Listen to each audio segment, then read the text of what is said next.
Good morning, and thank you for joining us. I'm Alero Edu, and this is Sunrise. Amayo Makinde, good morning and welcome. In case you feel like you need some blue in your life, just go ahead and get it. We've got the blues, We got the blues. Now, Ayo, something caught my eye. One headline caught my eye in the course of the week, and it has got me thinking. I quote, "Federal government moves to avert agony of subsidy, ends fuel importation next year." That was a headline. And I thought, ends fuel importation next year. Wow. Well, obviously the government knows something it hasn't told us yet. What? How are we going to get fuel if importation is stopped in 2023? Earth calling Alero. Earth calling Alero. Beep, beep. Are you here in town? Alero is very much here, yes. She's right here in this chair right now. Aren't you aware that the federal government has a 20% stake in Dangote refineries? How much fuel is Dangote refineries going to produce? One of the things that you may not have read through in that story. I didn't read. I just heard the headline. Exactly. See, typical Nigerian. You just see the headline. You don't read the story. Well, so tell us. Okay. Tell us. You're going to have to do the research yourself. But some other things along the line in that same story goes to the effect that we will have more than enough for ourselves in the country. That wasn't the impression we were given. No, that's not the impression you got. Is Dangote refineries going to produce enough for everybody? More than enough. At least that's the understanding that we have. I don't have the stats here. I would have quoted to you. They gave us the figures of the number of barrels it was going to get. And then it's not going to produce enough for the country? Come on. It didn't seem to be enough, considering the number of millions of barrels that NNPC says we consume every day. There is what is said that we consume.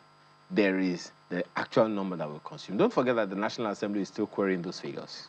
Well, so the National if NNPC says that's what we bring in every day, that's what they bring in. Do you also remember that during the shutdown of the border, there were allegations that a significant number of fuel we are supposed to be consuming came down drastically. The number of fuel consumed came down drastically. Okay. Simply because the smugglers couldn't get them out of the country. Okay. So if those figures are permutated, well enough, we just might actually be in that space. So yeah, I think we're in a good stead. As for whether or not it'll happen next year, I don't know. I think the last time I heard, initially what I heard was that Dangote refinery will come on stream by this year. End of this year, yes. But now we're hearing it's going to be next year. That's almost like shifting the goalpost. But hey, that's what we have. And whether or not that is going to happen, I guess we have to wait and see. But okay. And don't also forget that we've heard so many things from the federal government. I thought I heard something about Nigeria Air as well coming on stream. I'm not sure that we will actually I think that goalpost was also shifted, is what I heard in the course of the week. Exactly. I also have heard something that we will start producing aircraft in the country. I'm not sure if I'm hearing right. Maybe I'm recalling the wrong things, but hey, if you did hear what I heard, maybe you can tell us. Yes, we say bugacious something. Very bugacious. It's producing aircraft. Well, that's unless I heard wrong. Well, come on, start with cars now. Which one you do? Okay, we're producing cars already. And we have produced cars already. But we need to begin to produce again. Please, can we just produce the things that we consume? Let's start Starting from toothpicks. Well, I think Obasanjo starting from toothpicks. Obasanjo banned that one. But don't also forget, well, talking about producing and consuming, I found in the news as well that the Lagos State government commissioned a facility that can produce and process food massively in millions of metric tons or whatever it is in Ekpe.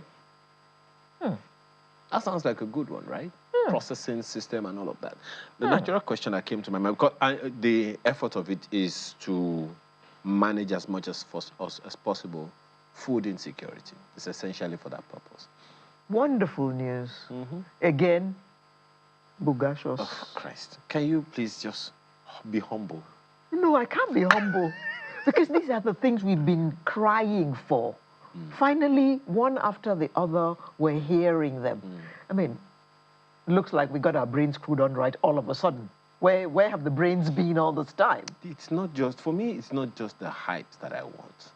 One other thing that pleased me in that news of what the Lagos State government is doing is that it's going to produce about 5 million jobs.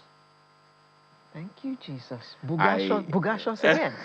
You know? When I saw the news, I was genuinely pleased that that is going to happen. The question I just asked, look, I'm sorry, it seems like I'm always looking at what is wrong or what could be wrong. Maybe that's the melancholy in me talking.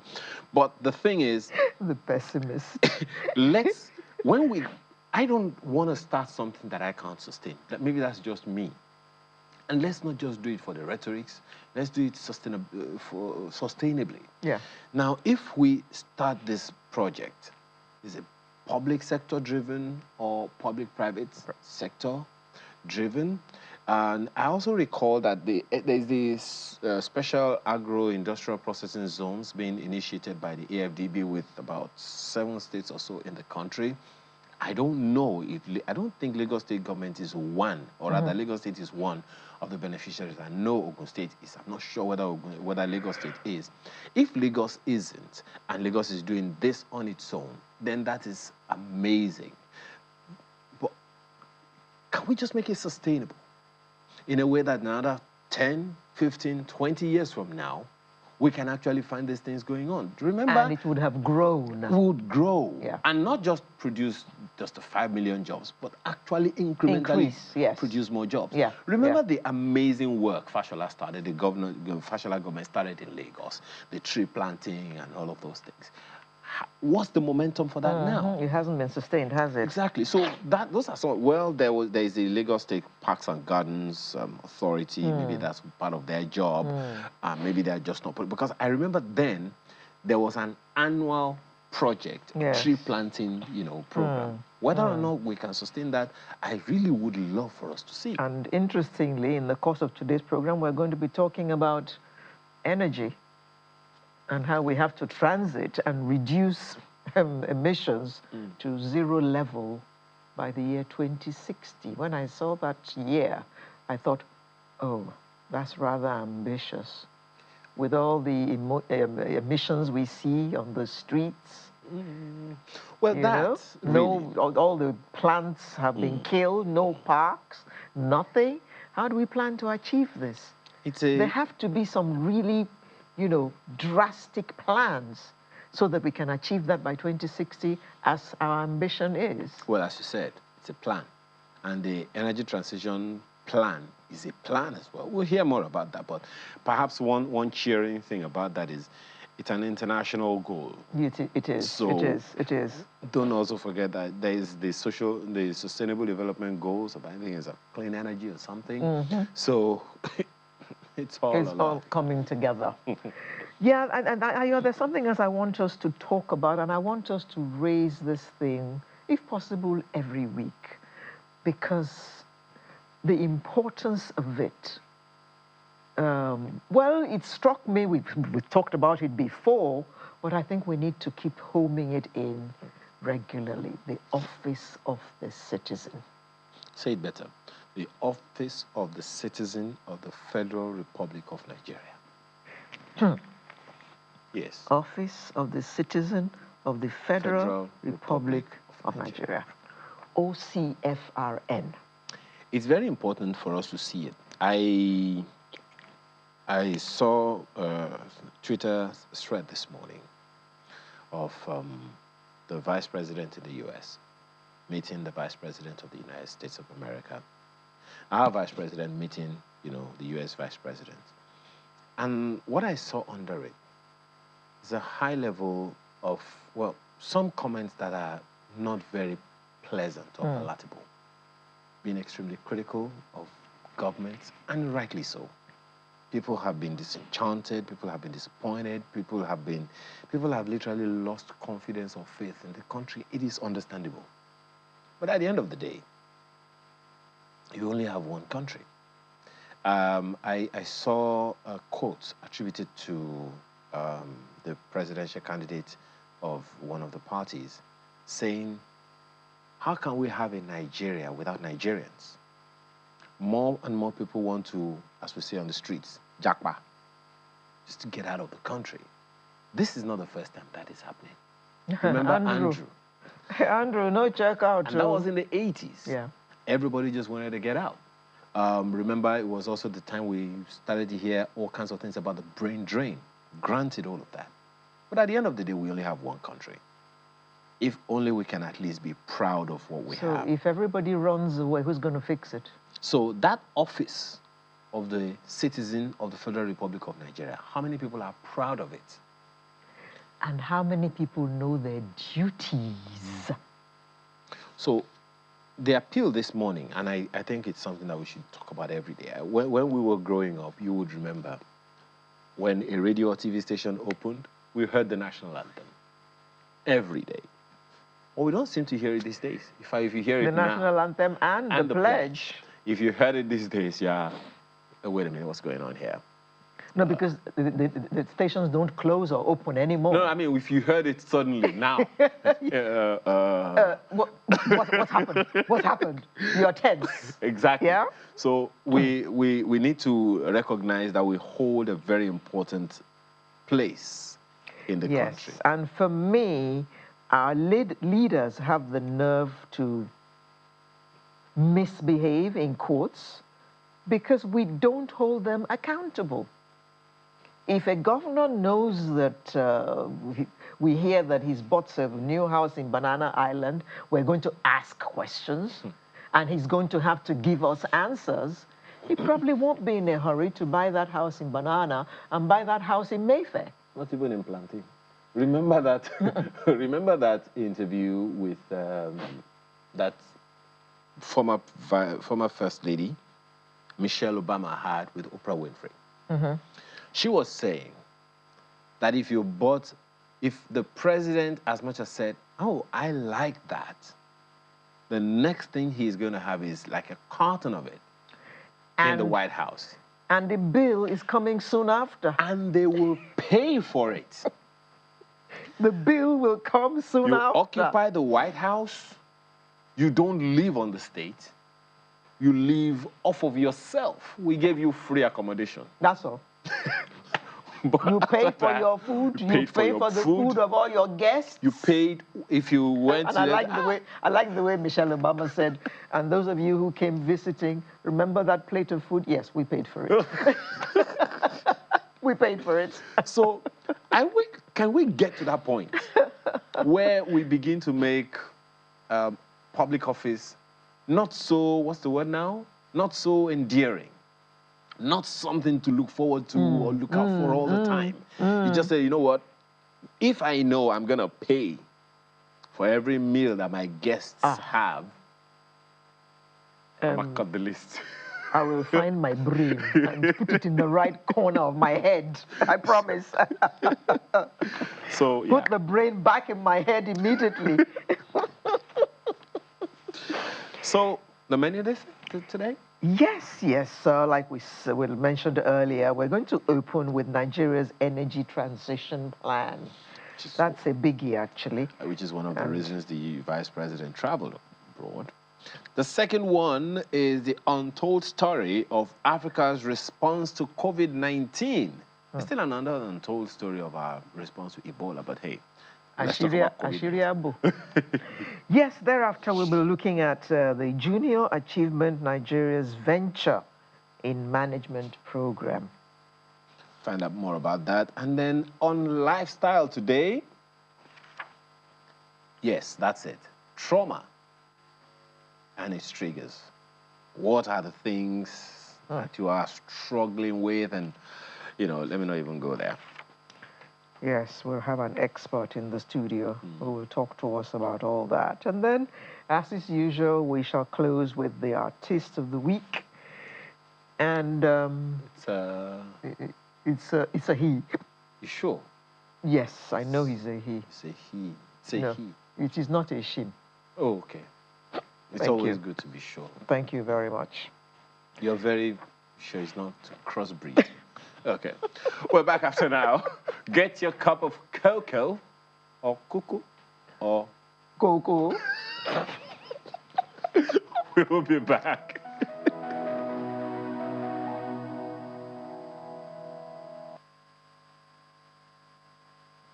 Thank you for joining us this Saturday morning.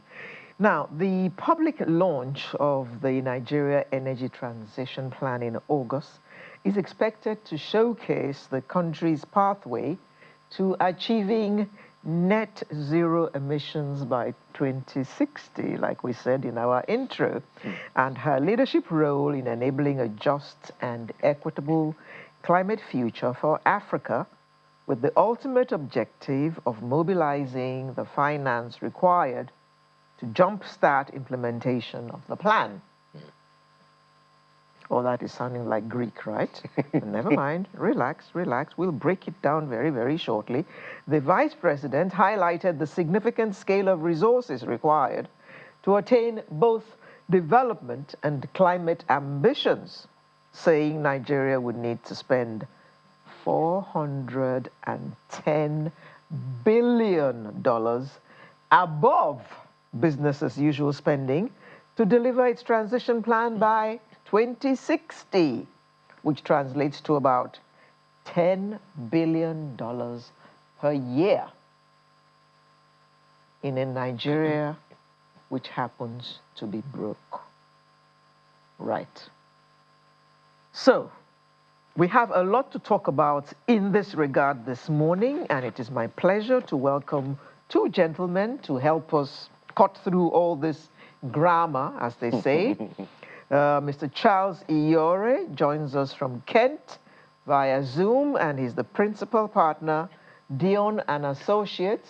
Good morning, Mr. Iyore. Good morning, Alero. Good morning. We also have Mr. Joe Nwakwe, who is oil and gas consultant. Thank you very much for joining us this morning. Good morning. Good morning. Now, before Ayo takes over, quickly, I was laughing when I said zero emissions by 2060. No, net zero. Net, yes. Is that kind of ambitious? Mr. Iyore? Well, I always say that we are a society, and we must watch any of the things we do in that perspective. There's a global figure about what they see as net zero. That does not necessarily need to guide what we're doing immediately, because ultimately the interest of our community is what's important. I doubt very much that we will achieve those figures that the world wants to achieve in that period. But for us to achieve those things, the three things that are critical, and that is what is now becoming almost a cliche: meritocracy. You need to be pragmatic whatever you're doing. And when you do those things, honesty becomes part of it. And I think that's what you do at Channels, which is why you're successful as a community. It may not be 100% or but a good percentage. Now, when that is absent in a society, no matter what you do, I doubt if you can get those outcomes. So the parts of the world that have taken those things on board, meritocracy, pragmatism, and honesty, will achieve those net zero objectives.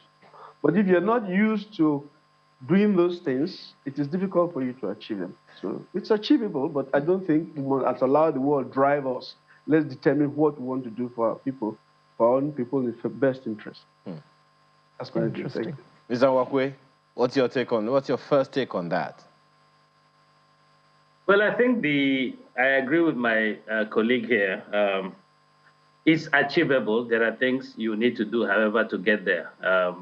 if you look at our past record, then it doesn't tell a very good story of how we've handled critical national assignments like this. So, yes, the numbers are staggering, if you will, but I think it's achievable if only we focused and did the right things. And doing the right things includes getting competent people to drive it. We are not short on policies, but we are very short on implementation of policies. From your own experience, what would be the inhibitions? It's as my partner said, it's a laudable, project, and it's not something that is new really, because we're not hearing about this whole climate issues for the first time. From very many years back, we've known that deforestation is harming us more than it's doing any help to us. And not just in the rural areas, in the urban areas, in the rural areas even more so. So from a government perspective, what would you say the issues are that may be unknown to many? What are the inhibitions?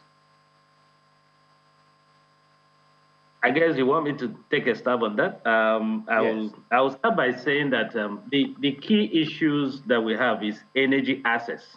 Energy poverty is become a second nature to us here, and you cannot divorce or you cannot absolve government of responsibility in that. It is mind-boggling that many years after we are unable to provide electricity to our people. So to that extent, you start to wonder if a government cannot deliver just electricity to its people, then how far can it go in ensuring that the energy mix is clean? Because transition is about decarbonizing right now. That's the primary focus. And but you cannot decarbonize energy that you didn't supply, right? So essentially, what we need to do is to ensure that we provide energy for the larger proportion of our population, who today are dependent on wood and biofuels. We need to be able to, which has very negative effect on their health, the environment. So we need to move away. We need to provide accessible, affordable energy to our people. So the third consideration, which is making it sustainable, which is the environmental side, in my view, should not drive our policy, at least in the near term.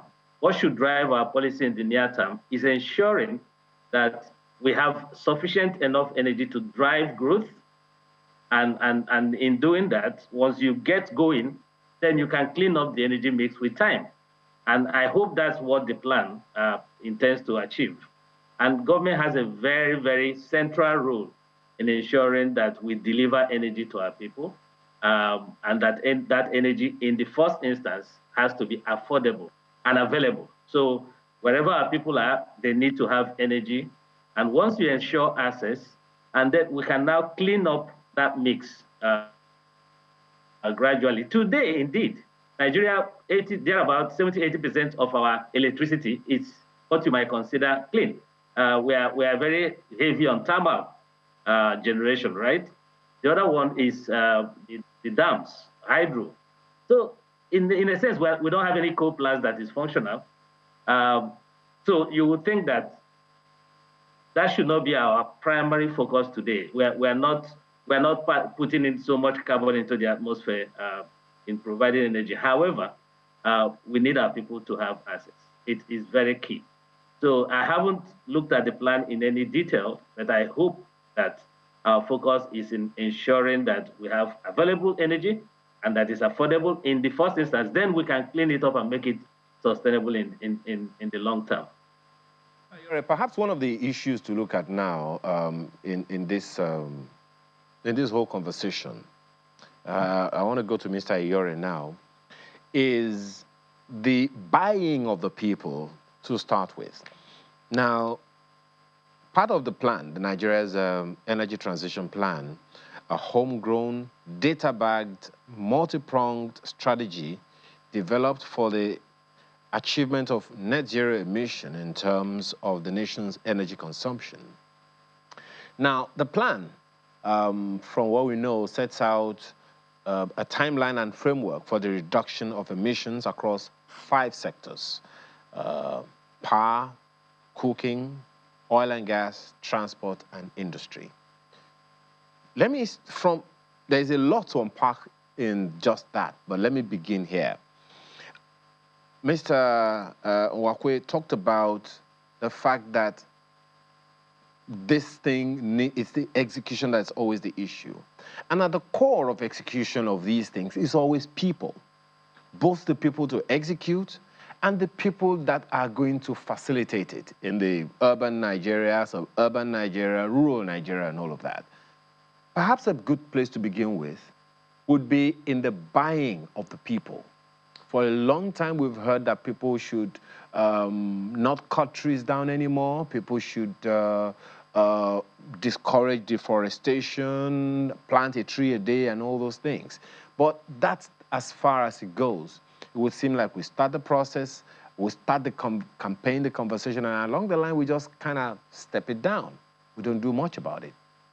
In what way or ways do you think carrying people along in these various sectors, power, cooking, oil and gas, transport and industry, how do we begin the process of carrying the people along, getting the buy-in of the people so the plan is not frustrated? Oh, Ayo, is that for me? Thank Yes, you very yes, much, yes. Ayo. All right, that's okay. Like I said before, I just told you about what it takes to have meritocracy, pragmatism, and honesty for us as a matter of course. Another one I'll also tell you is that you won't be talking to me today if you just went and said, oh, collect your paper, I have a degree. Because that would be an assumption of a degree. The only way you can get that degree is to work for it. It's called derivation. You derive to get a degree. Now, a country is also just like a human being.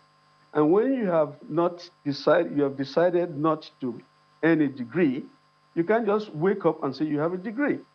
So all I will do from the perspective of government is to give you slowly, systematic terms, how we have rolled back our capacity to compete. Okay? I'll keep that only within the military rule. The first thing that the military did was to say they needed a unitary government, which would just dissolve all the capacities of all the regions. We are still fighting the war of unity government to tomorrow. The second one they did was that we awarded with dodgy money, which was not linked to productivity. And inflation just went through the roof, has never been corrected, and the appetite for imported things increased. And then the third thing they did was that they destroyed the civil service. All the cadres in the civil service disappeared, followed by the decision to systematically destroy public speech. They destroyed the student unions, they destroyed the labor unions, they destroyed the bar associations, they destroyed the medical, so the conscience totally disappeared. And after that, we came back with a high-haul activity called War Against the Discipline. Nobody knows what that meant. Beyond that, we started to sell the currency, which is the naira, against the reserves of dollars you earned, without understanding the concept of money. And the currency has been in decline for 30 years. Then beyond that, you came to a situation where you said, no. You want in the, what do you call it, democracy. They give you democracy. They just happen like that. Now, those are some of the things you need to systematically roll back. Because when you talk about meritocracy, pragmatism, and honesty, it comes to the fact that if you choose to work only for your own community, it's as stupid as saying that all the workers in Nigeria's position must be men, or women, or children, or animals, or whatever. So when you don't allow meritocracy and pragmatism and honesty to come to play, it's like you're having a bath with dirty water. And that's your water that you have, by the way, is called the liquidity of the economy, which is the currency. You can't manage your currency. Leadership is everywhere, in every village, in every town, in every state, and at the center. You have demonstrated it in channels, what leadership means. So let the country copy from you. Thank you. But that's the, well, that still, in a way, does not quite answer how we get the buy-in of the people on this plan. If, Yes. as the Vice President has posited, if we're Yes. to achieve net zero by 2060, Okay. 2060 is like, it's less than 40 years from now. Okay. Now, the only way you can buy the people, get the people buying, you see, they are part of the process. If they're not part of the process, there's no way they're going to buy it. Now, you can create the best roads, the best houses, the best schools, and the best everything in the country. If people do not have the money to buy that thing, it's called consumer spending, you are not going to achieve any growth. So you must deal with the fact that how come you're not able to provide spending in the country? How come 90% of Nigerians have a take-home pay that doesn't get them home? How come a professor or a doctor or a lawyer struggles to buy a car? When I was young, the EO, which was the first level of the cadre of executives in civil service, who sent his child to Oxford. Those are the issues. And I've been saying for a long while that if we don't approach this conversation from an intellectual basis, we aren't going to achieve anything. I can't keep saying, Dogo Turenchi, the English you could speak. You see, there's not in Nigeria, we're not in a bubble, we're in the world. And when you refuse to do those things, you can't get anywhere. Unfortunately, all of Africa is looking to us. So, Mr. Ayo, the only way to do that thing is to get people involved. Now, I'll give you an example of what I mean. You see, when you talk about tourism, if people come into your country and your people are not involved in that tourism, they begin to see you and everything they see as spectacle. You're just something, they're going to the zoo. In countries where they have involved their own people, where people have money to spend, tourism has grown. That's what you have in Dubai. You can't start a business without a Dubai person being part of it. In countries like Egypt, where that's not the case, in Tanzania, where that's not the case, or in Tunisia, where it's held in only a few hands, you can't get the kind of growth that you want. So those are the issues, getting people involved, making sure that everybody is part of the process. That's the way to achieve those processes. Because just spending money and borrowing money and creating assets that people can access is a hiding to nothing. I hope I've answered the question. Well, reasonably. We'll have to take it. Well, we'll live with that one. Mr. You can ask anything you want, directly. You know, with the conversation is just starting, right? But you are spot on when you talked about, when you gave the analogy of tourism and all of that, and it's all over the place, Yes. So if we have this kind of initiative and government is unable to carry people along, then it would seem like it's just a top to bottom, and not a bottom to top approach. Mm-hmm. So if we are going to approach it any differently from how we have approached issues over time, how do we go about it? That's the question. Let me see if I can put that question to Mr. Nwakwe. How do we achieve that buy-in of the people? Government, the Vice President, is in the US now, trying to garner some support from the world on Nigeria's energy transition plan. How do we get the buy-in of the people so it's a sustainably successful plan? Okay, my brother had just given you a macro view of what needs to be done, right? And I understand your question. What we need to do, remember that cleaner energy will come a bit pricey relative to what we have today. That's on, if you think about it, if you take a unit of energy anywhere in the world that is dirty and you clean it up, so it will be more expensive.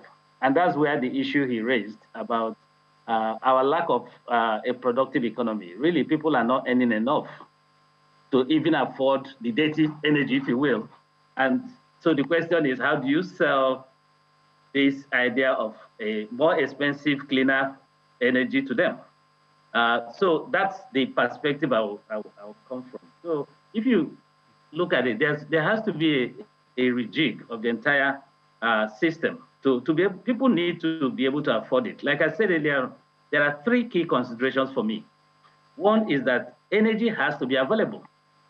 It makes no sense. You can't get a buy-in from somebody who is in darkness, right? For instance, if you're not connected to the grid, or the grid barely serves you maybe 4 hours a day, and somebody comes to you and say, well, I need your buy-in, you're going to be looking at him like, what? So you listed all the critical 5 sectors that were identified, and I'll take them one after the other. If you think of power, like I said, the bulk of our generation today is gas-fired. So there's some work to be done there to clean that up. Hydro, there's very little work to do in that sense. Cooking is critical. The bulk of our people are using biofuels, right? That is the one we need to work very hard on. How do we get, for instance, LPG to people? So how do we get people to buy into LPG? If you follow the trend in the last year or so, a 12.5 kg bottle of LPG has gone from 4 to 5,000 to 10,000, right? So Ayo, how do you get your mom in the village to buy it? How does that happen? How do you get somebody to buy a 12.5 kg bottle of LPG at 10,000 when they can get an equivalent bundle of wood at 1,000, right? So that is the buy-in challenge. How do we get that to happen? We talked about transportation. You know where we are with fuel, and we need to clean up. If you're going to clean up, a lot of diesel-fired vehicles are on the road, and that's a pollutant if you think about it. So how do we get people to switch to gas, auto gas, right? Natural gas vehicles? Those are practical things that has to happen. But the question is, there's a capital cost to conversion, right? What is the policy of government in either incentivizing that?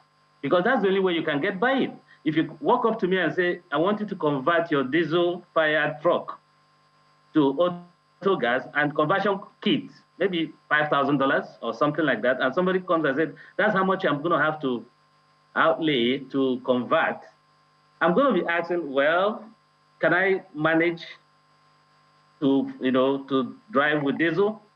I don't want to spend so much. I don't have $5,000 to invest. So those are the issues.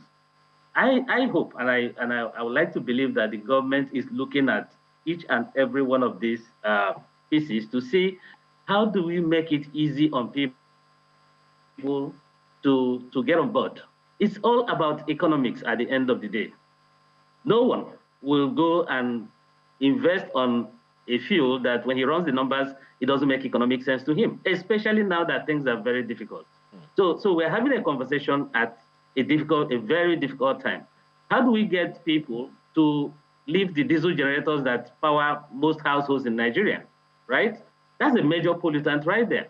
So that means you need to give them grid power. So how do you get grid power?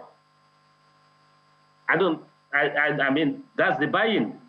If you tell me that there's power, I'm not going to put diesel now.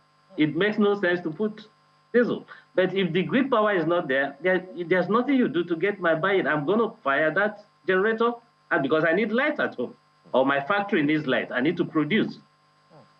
So when we talk of buy-in, those are the issues. There's a cost to it. How do we fund it? And there's the issue of availability. How do we make sure that people have alternative clean energy? If they don't, they will continue to use firewood. If gas remains at 10,000 naira per 12.5 kg bottle, I guarantee you the average woman in the village will not touch it. So they will continue to get firewood. Yeah. So that is the challenge with buying. How do we get this to them? How do we make sure that there's good enough LPG penetration to all of those people so that they can have, and it will be affordable for them to use to cook? Once they start doing that, they will cut less of the woods for cooking. So we have to go through each subsector of this to really understand what the critical enablers are to buying. But generally speaking, I think it's availability, affordability, and then of course we talk about sustainability in the long run. Mr. Ayore, it seems that all these things that Mr. Wakwe has analyzed, all boils down to availability and affordability. The issue of power supply, people have got to be connected to the grid, cooking with gas, they have to have the money to be able to buy the gas, which price, of course, has doubled in the last year or so. And then the conversion of cars. All these things have a cost attached to them. So what you mentioned earlier about people having money in their pockets then seems to be a major issue in this discussion. Therefore, it all seems to fall back to the lap of government, because it is government that will provide this power we're talking about, connect everybody to the grid. It is government that will provide the gas so that it is available for us to buy affordably. So the question now, Mr. Ayore, is how is government going to approach this matter of getting more money into the pockets of its citizens? Thank you very much, Lero, and I think you and Ayo are doing such a wonderful job. I wish you were in government. Now, what I have said, and I will come to that basically. There is no country better positioned than Nigeria to achieve net energy zero in less than 10 years. What we have, the rest of the world doesn't have. We have dams, we have oil, which can be clean, we have gas, we have solar panel not even tapped into. But when they put out an energy policy, what they seem to be looking at is that all Nigeria is lit up everywhere, and we're able to watch, is it black magic, you call it, on television? That's not the essence of power. You need to be certain that the structure of production is in place. And some of those structures may even be beyond the country. I'll explain something to you. A long while ago, all of West Africa used to come and buy its textiles in Nigeria. So economics is not bound by the country. But you see, for as long as you have people who have betrayed the trust placed in them from top to bottom, most probably including me, you're going to hide into nothing. So let me tell you the advantage that we have. Maybe that's a better way to look at it. One, we have a fantastic market, the whole of West Africa. No matter the amount of power we produce, people will be able to take it. Therefore, the shift is to say, look, that power that we send to West Africa and the whole of the region, what can it produce? If all we want to produce is just sugar factory alone, you'd be amazed at what can be achieved. Then you have to ask yourself, I mean, you were both old, I don't know, maybe I may not be, but at least Alero and I are. In those days, you used to have what we call local buying agents who would buy all your produce from all over Nigeria so it doesn't go to waste. And then you decided to take an IMF loan. There's nothing wrong in taking an IMF loan, but you must decide how does it affect your local, you must adapt it to your own condition. If you're not collecting fruits and vegetables, and foods are not properly organized, and the brilliant banker tells you, you have to can it, industrialization. Do you eat canned corn? Can you have corn on cob? Can you have onions? Those are basic issues. So I think if they are serious about serving the people who have elected them, Alero and Ayo, with all the analysis they are doing, will do a much, much better job than most of them in trying to deal with this. I'm not trying to run down government, because if they didn't keep government, there won't be a government, will be Sudan today. So they've done some good job. But what I'm saying is that we're so far sub-optimizing that the world looks at us and wonders what the hell is going on. That's my problem. So, and I've told you basically, we are the country best equipped and most best positioned to achieve net zero in less than 10 years. If they want a document, we can put it together for them. If they want to know how to structure their financing, there are very brilliant Nigerians who can do it. But they don't need to use a Nigerian. You can have a central bank government that's not Nigerian. England just showed you one. They brought them from Canada. So why you keep talking about it must be North, East, South, Christian, Muslim, woman, man? Those are the issues. We're just dancing around in circles. I'm sorry I'm not being very helpful. Thank you. Of course, you are being as helpful as can be, and it's quite admirable. I think the challenge is quite clear and obvious. If the country is going to achieve its set objectives, especially concerning this energy transition plan, what you both gentlemen are saying is to begin by considering the people in all of it. But I guess that over time, we will definitely hear more and more from government, how this plan is going to be executed and what role the Office of the Citizen of the Federal Republic of Nigeria will play on that, going from what we began with earlier. But Mr. Wakwe, let me come back to you. You have heard the figures. $410 billion over the next 40 years or less, or 40 years before we can achieve net zero emission of clean energy. This translates, according to the Office of the Vice President, to about $10 billion per year. First of all, what's your take on that? There are so many questions around that, but what's your take on that billing? I'm almost certain that the federal government is going to need the collaboration of states, of local governments, and all of that. In terms of the figures, help us understand, if you will, what the monies might be going into. I mean, you haven't seen the plan, so what do you think this $10 billion annual spending on energy transition will go into? Well, like I said, I'll need to take a closer look at the plan beyond the newspaper review that saw. I think if you ask me, the money should go into one, power generation. We need to go from 12,000 megawatts that we are today. Nigeria will need something like 50,000 megawatts. So we need to do that. We need to invest in the transmission infrastructure. That's a major bottleneck. We need to expand the distribution and strengthen it.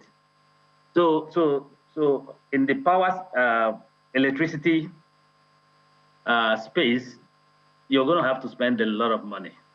I actually doubt that if we did it right, that 410 would be enough, right?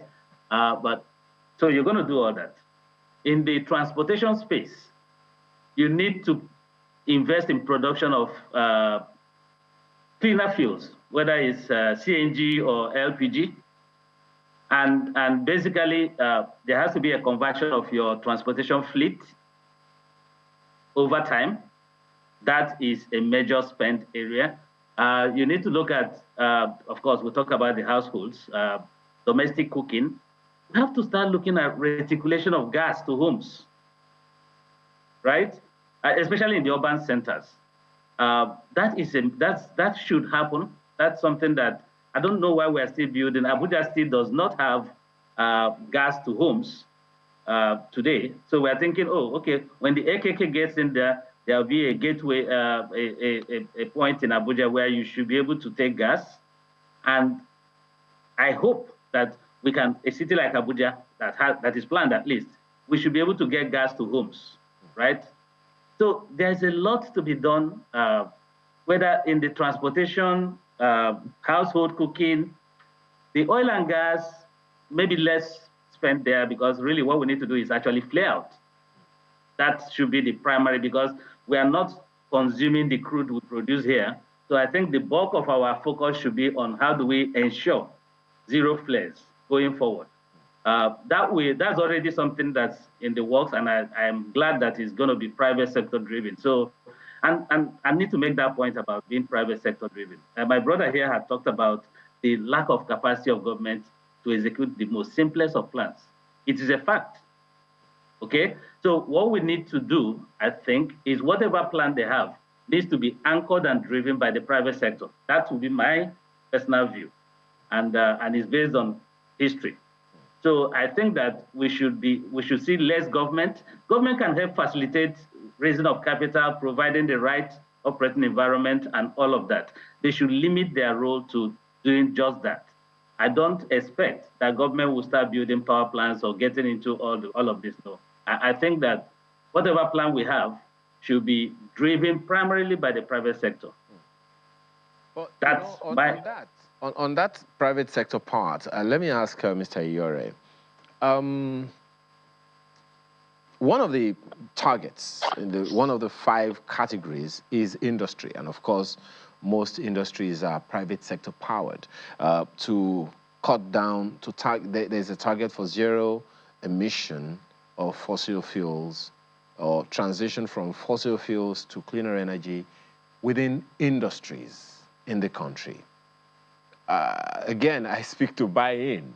Most corporations today, most industries today, they power their generators, they literally produce their own energy by themselves.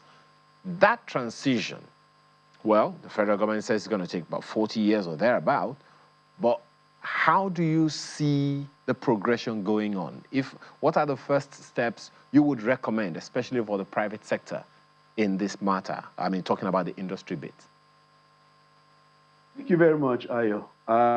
There's something that's happened already to lead the private sector. It is called the commercialization of NNPC. What that means basically is that the resource that we have that the world is looking at that can guarantee money coming into this country is our energy hydrocarbon assets. And so what I will have seen, what I will have expected to see is not the vice president going around on a roadshow. Is the MD of NNPC doing a roadshow saying that I'm no longer straitjacketed and that the governance issues are gone. And these are my strategies to build gas, LNG plants, trains to the world over the next time, but that this is what we'll do locally. And Ghana did that when Ashanti Goldfield was more or less privatized. And Sam Jonah, backed by Barclays Resort, which I was part of, did a roadshow to explain to the world that Ghana was no longer going to run the gold reserves through state control. We have a wonderful position now. We say, look, we now have to commercialize an NPC. Is the world aware of it? We're not even talking about raising capital yet. How many family offices can take position for it? And this same time where we are going that way, we are going along with the world, because with what's happening in Russia, the world requires gas, more LNG trains. America wants to do the same thing, but America is such a long distance from Europe. Nigeria is naturally the country that should do it. Then the MD of NNPC has not done a roadshow. He has not met the international banks. But at his level, he should not even be talking about meeting international banks. He should be meeting the family offices in the Saudi, Southeast, and everywhere. But he should come with a clear plan of how he intends to execute it. And then, as for governance, rather than leaving the money in the cat and mouse game between the Treasury and Central Bank, the assets, when they are created, should go to back up the burgeoning pension assets, so that these pension assets that are losing value will begin to gain value. It's not rocket science. It's so basic that at times I wonder what's going on. I hope what I've said is not cryptic.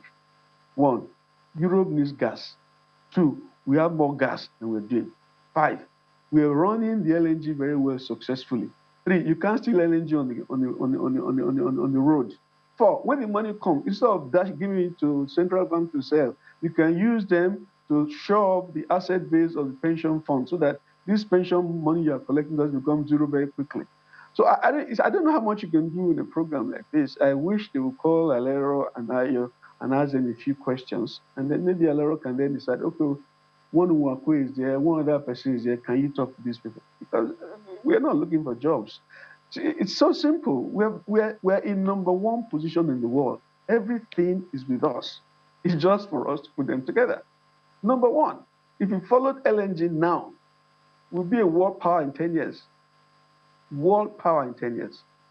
I mean, you and I don't know if you read a book called Burmese Days. Burmese Days is a book published by George Orwell. It was his first book before he wrote the other ones, but they push it down, they don't let you see it. It shows about what colonialism does to the minds of people. Africa, Nigeria in particular, in the villages, we're still slapping mud on frames of bamboo to build houses. Come on. We got independence in 60 years. They don't need your money. Just guide them properly. What's the standard size of a brick? How does it be that it doesn't break when you mold it? How do you do those things? You supervise schools, primary schools, to ensure that they do those things. You know what's called a bar mitzvah, where you read the Quran and learn it, what do you call it, Torah, when you're 11. It helps your memory. What do our children do? We used to do them in those days, timetable and the rest of them were very, very disorderly. So those are the issues. And I don't think it's rocket science. We are positioned to be a world power in 10 years. If Valero and Ayo can become president tomorrow, but they won't let them. Those are the issues. If you refuse to analyze, you can't achieve anything. So I'm sorry. Mr. Wakwe, the plan Yes. says that gas will play a critical role as a transition fuel in Nigeria's net zero pathway. But we do have a challenge regarding gas in this country, haven't we? Then let's look at that, the issue of gas in this plan, the place of gas in this plan. Okay, so the world is coming around to the idea that gas will be a very viable transition fuel. I think it's a year ago it wasn't quite obvious to most that that's what needs to happen. So I think we are getting to the point where everybody agrees that even if gas is not very clean as we want it, it's not as clean as the renewables, but it's still a bridge fuel between the very dirty fuels, the crude and diesel and all that, and of course the renewables. So it's a bridge. That's why it's called a transition fuel. I think that, like my brother said, we talk about the LLNG, for instance. I think that we're doing Train 7 now, which is a good thing, but I wish it happened a lot earlier. So you can always think about, we're doing about 22,000 metric tons per annum today. What are the challenges there? From what I understand, we are not able to fill the existing capacity in that plant today. So we are running much lower, 60, 70% of the plant capacity. At a point when we are supposed to be supplying Europe with so we should we should have invested, and this is something that we keep talking about. There has been an underinvestment in the sector in the last 10, 15 years, and it's showing. The result of that underinvestment is showing today. So if we had done what we needed to have done 10 years ago, we should fill the 6 trains that we have in LNG today and supply the gas and make good money. But here we are, we have 6 trains, we're not filling it with gas, we're doing maybe 60, 70% of the capacity of the plant, and we're building Train 7, which will take a while before it comes. So we're not able to fill in that gap immediately, so we're not nimble enough. So again, those are issues. So there are challenges with that. But if you talk about the role of gas in the entire transition, I think I already highlighted some of this. We need to use our gas beyond exporting gas, which is a no-brainer. How do we drive our economy? By utilizing our gas. So those are the issues. So we need LPG. Today we import LPG. So we import the derivatives of gas as well. So how do we get a thriving petrochemical industry, for instance? Why should we? If you look at the numbers, where our domestic consumption is about between 1.2 to 1.4 BCF a day, we produce 8. So the bulk of it is exported, and our economy is not gas driven. So why? What can we do to re-energize our economy using gas?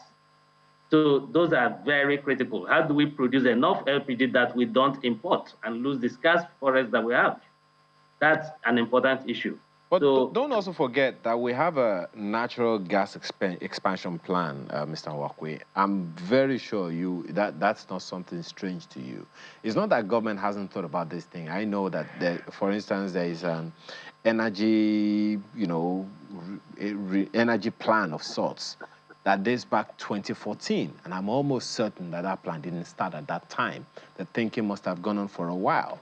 Energy, we've said over and over again, Gas has always been central in the thinking of government, various government at all levels over the years. What then is the challenge? Why do we talk about a gas expansion plan and people don't seem to get it or see it happen? Yeah, and we did say at the beginning of the program that we have an implementation problem. So there is a national gas expansion plan. Have you seen it? I haven't seen any document that articulates what government intends to do and who will do it. If one exists, I should know, but I haven't seen anything. So what I'm saying is, we know what needs to be done. We need to drive our economy with it. In fact, several years ago, if you remember, when we did the economic plan that got us out of recession, that plan says that we needed to focus on gas-based reindustrialization of the country. It was something that everybody agreed we needed to do. So the point is, who has done what? I don't know that we are reindustrializing using gas. How much more have we achieved in the utilization? Yeah, we've grown LPG consumption somewhat, but we could do more. Okay. Well, Mr. Ayora, just a second. We're running out of time. We have to close this segment now. So, Mr. Ayora, what would be your final words on this? If you could sit the federal government down or somehow give some counsel, what should be our first steps that will help us sustain the conversation? Thank you very much. You know, as journalists and the fourth estate of the realm, you are actually in the office of the citizen. You speak on our behalf. You know that. That's your job. So, Larry's laughing. So, what I am saying right now is that if we really intend to go forward, every time you call somebody a lawyer, an accountant, an engineer, they are called chartered professions. In other words, the government gives you that license to do that job specifically. No one else can do it, stockbroker and the rest of them. Now, when you give somebody a charter and the guy goes ahead to abuse the trust placed in the person, what do you think should be done? So how now do you say you are running a system? And the accountant general, I don't know if it's true, confirm it, and the accountant general of the system, because of the TSA system, have been able to put away 0.109 billion. And the one from a smaller state has taken 438 billion. It therefore means, from what I said earlier on, that if you are having a bath with a water that is not clean, you can never be clean. And that water that we're talking about is called the liquidity in the economy. If we cannot manage our currency, I'm sorry, we cannot manage our currency, my brother, we're hiding to nothing. I'm sorry to say. That's hard. If they want to deal with the currency, and we've been saying this since 1988, it can be done in less than 6 months. In less than 6 months. You don't have to use Nigerians, but there are Nigerians that can do it.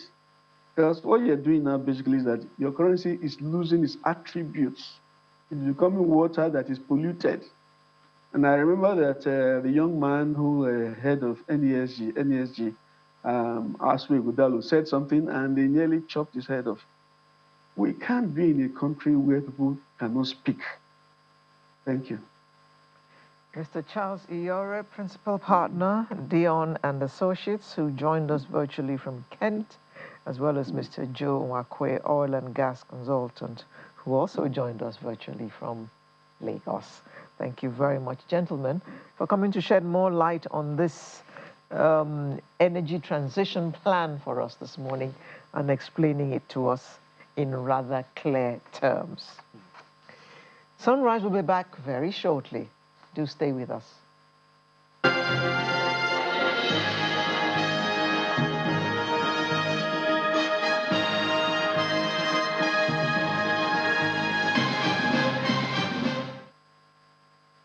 Thanks for staying with us. Now, in the wake of the global pandemic, many were uncertain of Africa's capacity to respond effectively to the pressure associated with a global crisis.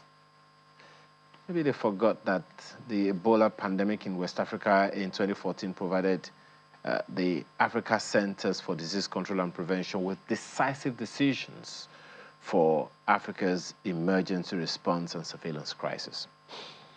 So, the Untold Story of Africa is a 4-part documentary that serves as a testament to the journey that the African Centers for Disease Control and Prevention took in the fight against COVID-19 with partners like the MasterCard Foundation and all of them. It provides us with an opportunity to reflect on the achievements made and the steps taken to address upcoming health crisis.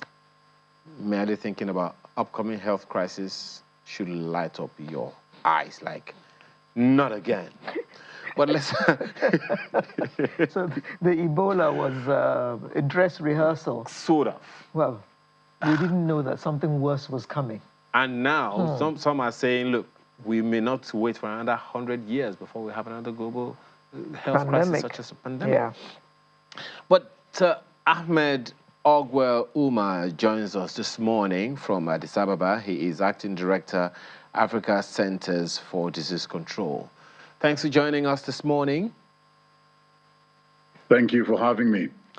Well, perhaps a good place to start would be, how is it working together with, African Centers for Disease Control working together?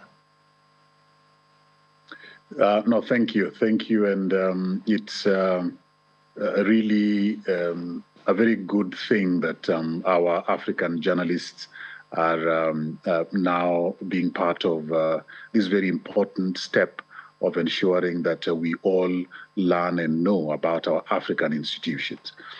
For us here at Africa CDC, it is 24/7 work, whether it's a pandemic that is known or a small outbreak that people don't talk about a lot. We have a team of experts here at the headquarters in Addis Ababa and throughout our 5 regional offices, including some country offices spread across Africa. We work not alone. We work with partners. These are technical partners who give us expertise. We have philanthropic organizations who support our work. Of course, at the top of that is our member states, the African countries that we work very, very closely with, including the UN agencies across this continent. So for us, it's 24/7. Wherever we are required, wherever there is a disease threat, wherever there is a health emergency, we will be there. Well, we've fought so many battles over the years and over the decades, but so why then was it imperative to highlight our fight against COVID-19 and our achievements therein to various audiences? It's really an issue of telling your story in your own words. Africa CDC is a child of crisis, born out of the Ebola crisis in West Africa 2014-2016. That story we didn't tell fully. The Ebola outbreaks and other outbreaks on the continent between 2017 and 2020, again, we didn't tell that story ourselves effectively. COVID was special, it continues to be special. What we did as Africa, and this is all of Africa, is special as well. Therefore, we decided to take out time and share with the public and all our partners what really was going on behind the scenes and some of the key outcomes of the activities we've been conducting throughout this pandemic. We want to tell this story in our own words, and we want to share with the public what Africa CDC is beyond just being seen as another Africa Union agency and beyond just being another public health agency here on the continent. We are telling our story, and we are telling it in our own words. And what was the role of Africa CDC and its partners in mitigating the effect of the pandemic? Thank you, Leru. We had 3 different types of roles looking at everyone who participated in this. The beginning is Africa CDC itself. we, working with our member states here on the continent, generated the necessary evidence that was required in planning, designing the strategies and actions that we took. So the critical technical thinking behind all the strategy, this was our role as Africa CDC. Our second role was to coordinate all the activities that were going to happen on the continent and ensuring that they were happening according to plan. The second level of partners are our member states. From the top, our heads of state, whether presidents or prime ministers, were deeply involved in the discussions and decision-making that we needed as Africa CDC to be able to put our technical strategies into action. So at the political level, our heads of state, our ministers, provided us with unprecedented support. And in this way, our member states have been a very key partner. Third are what I will call all the other technical partners, all the other financial partners who came in to support the strategies that had been approved. And they played their roles very, very well because Africa CDC was coordinating all these different activities and all these different contributions that were coming in from the different partners. We are very grateful to all our partners, our member states, the intergovernmental organizations working here on the continent, and the philanthropic and non-state actors that provided us and continue to provide us with a lot of support in what we as Africa CDC are planning and doing. How was this done, and how easy or how difficult was it, seeing as Africa is not a small continent? Not a small continent, and a very, very diverse continent as well. Even within one country, very diverse. So this was done in using every opportunity to build bridges with everyone and every institution that we thought would be useful in providing the kind of support that Africa required. We cooperated with everyone we needed to cooperate with. We communicated with everyone we needed to communicate with. We collaborated across sectors beyond health, and we ensured that as we did all this, we were providing our partners with the right information. We were providing our partners with the right results. So how did we do this? Apart from engaging our partners, is we then recruited Africans. There's a lot of expertise on this continent. We recruited Africans who came and are now part of Africa CDC. We deployed them in where they are required across the continent in many, many countries. We are present at the peak of our work. We were present in over 27 countries physically, and the rest we were supporting remotely. And apart from deploying them, we then provided our experts with the tools, the materials that they needed, and the advocacy support that was required for this work. Finally, is we reported back to the heads of states. We let them know what we were doing, the challenges we were facing, and what we thought were the next steps that would be able to change if there was a barrier, or could be able to improve where we were succeeding. The heads of states gave us their ears, they gave us their wisdom, they made critical decisions, and that is why we were able to succeed the way that we have succeeded, and what we are sharing in the series of stories that Channels TV has graciously accepted to air. Just for your information, if you are yet to catch that, the untold story of Africa's response to COVID-19 is a 4-part documentary that's been running on Channels Television all week. You may still be able to catch it. But you know, one of the things that would naturally come to mind, of course, that's part of it for you to see. One of the things that comes to mind, Mr. Uma, is one other question that I would want to, it's cheering to know that you have engaged several partners and all of that. But what are some of the success stories that can be highlighted from what you know about how Africa took this on? Maybe there are certain specific countries or certain specific stories or interventions that you want to highlight. Now, thanks, Ayon. Let me highlight two, one at the policy level and then one at the country level. At the policy level, at the height of the pandemic in the year 2020, our heads of state met in excess of 14 times, virtually, but the topic was COVID-19 and how we can be able to handle it. Those meetings resulted in action that opened the door for us to be able to get onto this continent adequate test kits, for us to be able to test those who needed testing for COVID-19. You will recall that in the beginning of the pandemic, we couldn't get tests onto the continent. And therefore, we were running blind. We didn't know what the level of burden we had on the continent. We didn't know where it was spreading and how fast. And so those very strategic meetings ensured that we engaged with countries that were manufacturing the test kits, and we got millions of test kits onto the continent. To date, we have done over 190 million COVID-19 tests, and this is a testimony to the leadership that was provided by the Africa Union as well as the Africa CDC. Second is at country level. You will recall that when the issue of variants started to appear, Africa was considered as not one of those places that pathogen genomics and sequencing of this virus was going to be done effectively.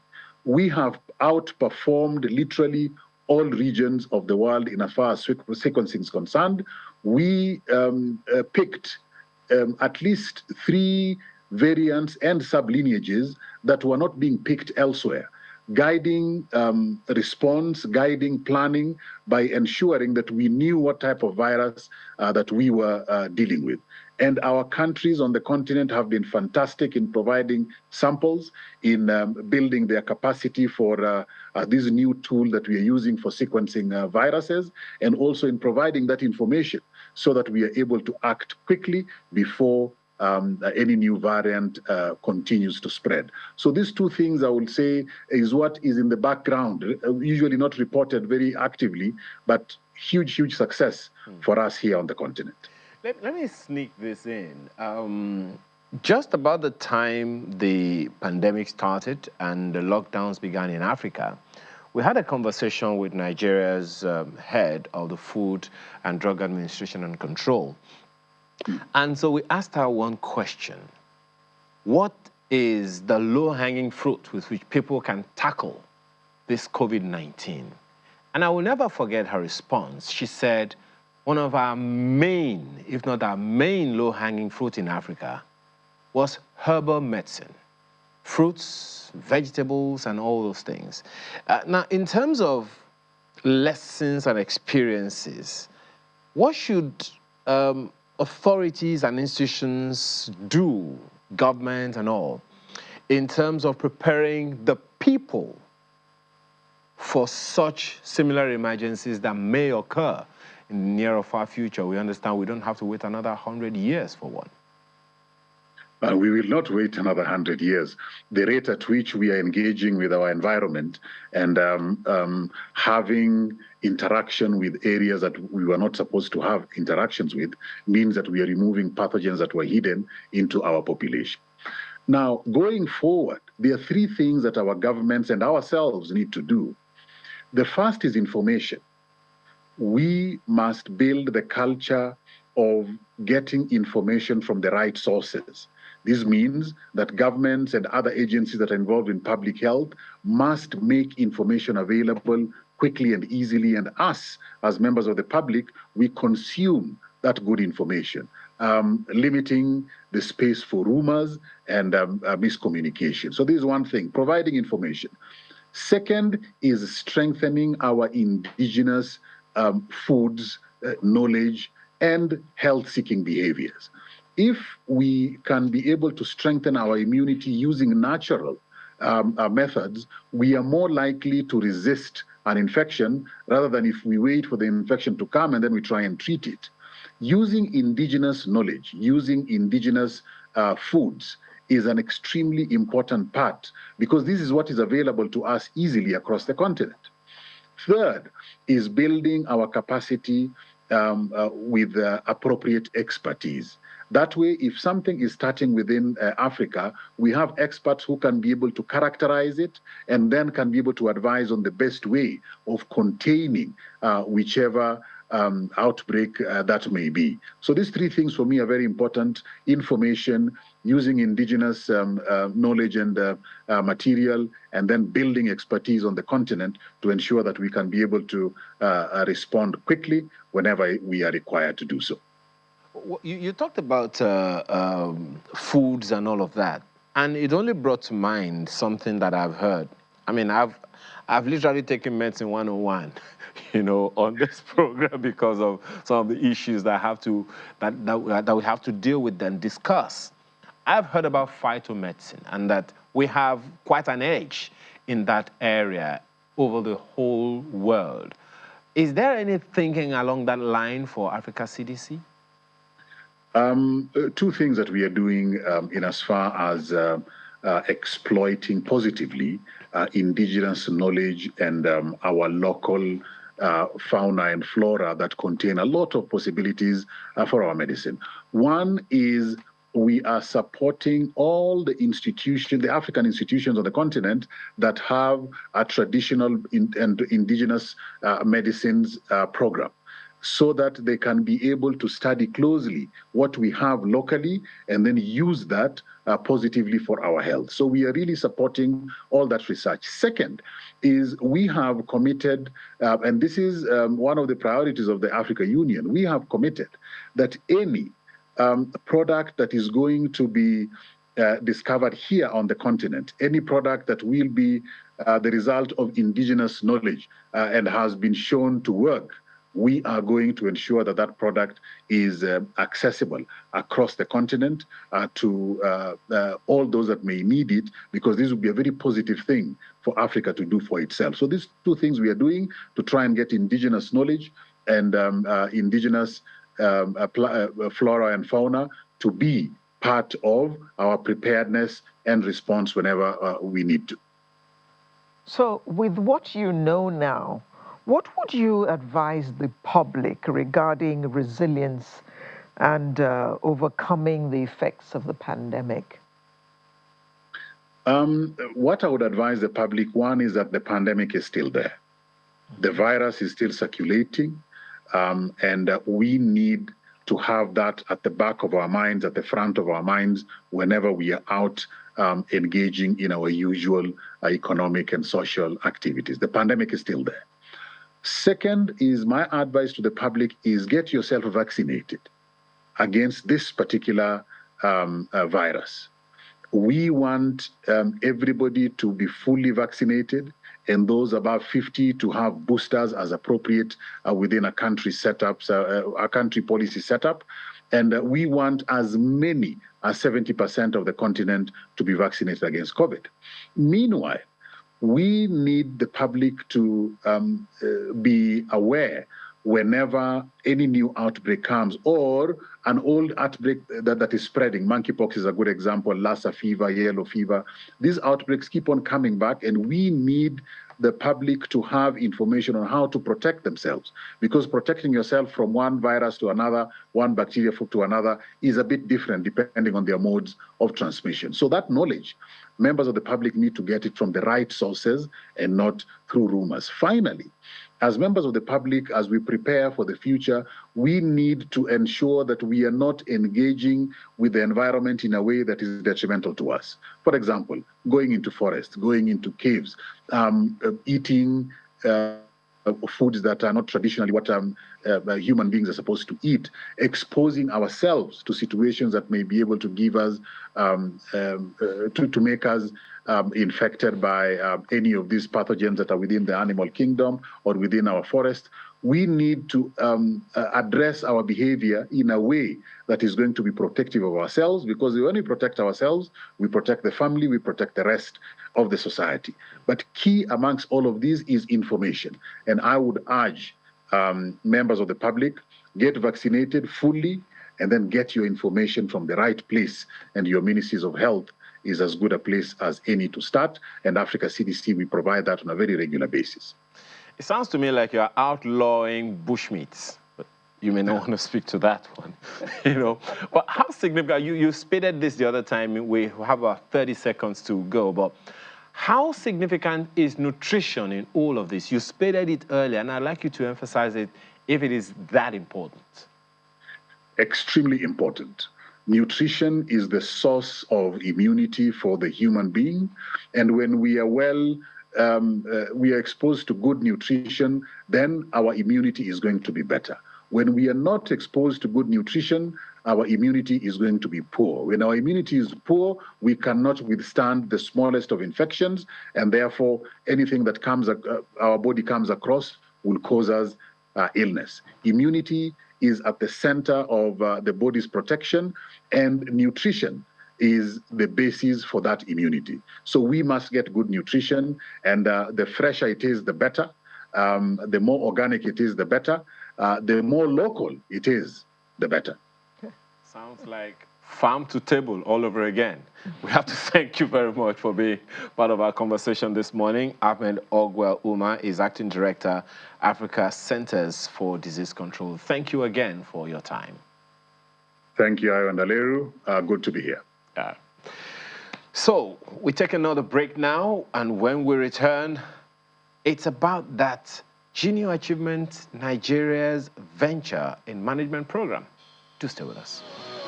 Thank you for staying with us. The Venture in Management program, that's what we're going to be talking about now. And that program is designed as a one-week intensive session to introduce selected members of the National Youth Service Corps to the different facets of managing a business, making crucial business decisions, and developing skills for general management. And not Jakba. Jakba would not even appear in the vocabulary after that, I promise. So the goal of VIMP is to prepare NYSC members for the world of business as managers and entrepreneurs as part of JAN's commitment to the UN SDG. JAN, by the way, is Junior Achievement Nigeria. Well, we have three people going to discuss the program with us this morning, the Venture in Management program, and it's my pleasure to welcome the Marketing and Communications Manager at JAN, Oluwatobi Ogunlesi. Good morning. Good morning. Thank you very much. Next to him is the lead sponsor, representing the lead sponsor, Oluwaseun Dosunmu, Head of Research, Parthian Partners. Good morning. Morning. Thank you. And we are privileged to have the most outstanding female participant with us this morning in the person of Temilade Adelakun. Hello, good morning. Wow. And who better to introduce the most outstanding female participant than the most outstanding female host? Oh. Thank you. Thank you. You can blush. It's not a sin. I am taking a bow. I am taking a bow. Well, I can't start with you. I have to start with the person who owns the program. Sure, that's fine. Now, Mr. Ogunlesi, tell us about this Venture in Management program. Thank you very much. Venture in Management program, known as VIMP, is one of the flagship programs of Junior Achievement Nigeria, a member of Junior Achievement worldwide. And I'm an alumnus of VIMP as well. I did VIMP in 2012. And you were the most outstanding male participant? Not at that time. It's interesting. To make my partner happy. It's interesting I did VIMP in 2012, and I'm now Marketing and Communications Manager for Junior Achievement Nigeria, the organization that manages VIMP. So VIMP is an intensive mini MBA program for NYSC, currently serving NYSC members and recent graduates. It's in partnership with Lagos Business School for about 20 years now. And it's no kidding. Yes. This is serious business. Huh? Yes, it is. In fact, I have an MBA from Lagos Business School as well. And it was an aftermath of VIMP. VIMP was March 2012, and then I started my MBA September 2012. So VIMP just exposes participants to the world of work. I finished NYSC. I had little or zero idea of what I wanted to do with life. and I got the opportunity to come on VIMP, and that was what exposed me to the case study methodology. I mean, critically analyzing business problems, negotiations, understanding the nature of human beings. I mean, several aspects of real life work. So, I mean, that's exactly what VIMP is about. And all this took place in 1 week. Yes. Okay. I'm really struggling in my head. How they could put all of that in. Crushed all of that into case study analysis. Yes. Businesses. Yes. Well, that would have been a lot of hard work from morning to night. Yes. Well, right? I wasn't there. I can talk more about that. So we're like literally busy from 8 a.m. till like 5 p.m. in the evening. And I was just telling my folks when I got back that I'm just about this week, I'm taking this week to rest. All through last week it was back to back. But it was really intensive and fun because in between all of that, we got to like brainstorm. Of course, there was food, like very delicious food, courtesy of Lagos Business School. So it wasn't all, as we were learning, we had time to, eat, communicate, interact. And I think interesting part is also like getting like some of the sponsors come speak to us, engage with us, like interact with us. So it was all fun, all learning, all impact in just 1 week. And prior to that, we also had the volunteering session where we got to volunteer. So it's like a whole round program, and in between that we had like the alumni mixer where we got to like interact with previous alumni of this program who have been here for like over 10 years, and then getting to hear where they are now, how the VIMP program impacted them, and what they want us to like also learn and take away from the program. So it was honestly a fully packed program, intensive, impactful. What was the learning? What were some learning points do you know that maybe by the time you turn 55 you still definitely remember? I think one key thing I heard almost every day was attitude. So it's honestly beyond just you knowing your thing or having the skills, but once you miss the attitude. So everybody that came to speak to us, from the executive director for Lucia and also even the partners, kept mentioning attitude, attitude. Attitude was one of the things that took them really far. And I literally wrote on the VIMP book I was given in capital letter, attitude. Young lady, don't forget this thing. No matter how first class or anything you are, attitude is very critical. So that's one of the many things I learned from VIMP. So I think I would also like to add to that. I recall Mr. Vincent Egbe, the quality manager of GB Foods, one of our major sponsors, speaking about relationships as well. Yes. I mean, he let us understand the importance of building and maintaining sustainable, impactful relationships on the program as well. I recall when he said, because of the class dynamics where people have to argue their points and all of that, he made a statement. He was like, you may not like the next person sitting beside you, but you might need the person in future. Exactly. So you just have to find a way to, build and sustain that relationship on the program. And this is what, Mr. Doximon, this is what you people are putting money on. Oh, yes, definitely. Putting money on people fighting. We believe that, Nigeria of now is largely driven by a lot of people leaving the country. So we want to change that narrative. So we believe that what JA Nigeria is doing is fantastic. It aligns with one of the things that we believe in, one of our objectives, equipping the youth, because they serve as the foundation that we will build on later on in life. So once the opportunity came up, we decided this is fantastic. We need to go all in. And that's why we've been doing that. Okay. Tell us about Parthian Partners itself.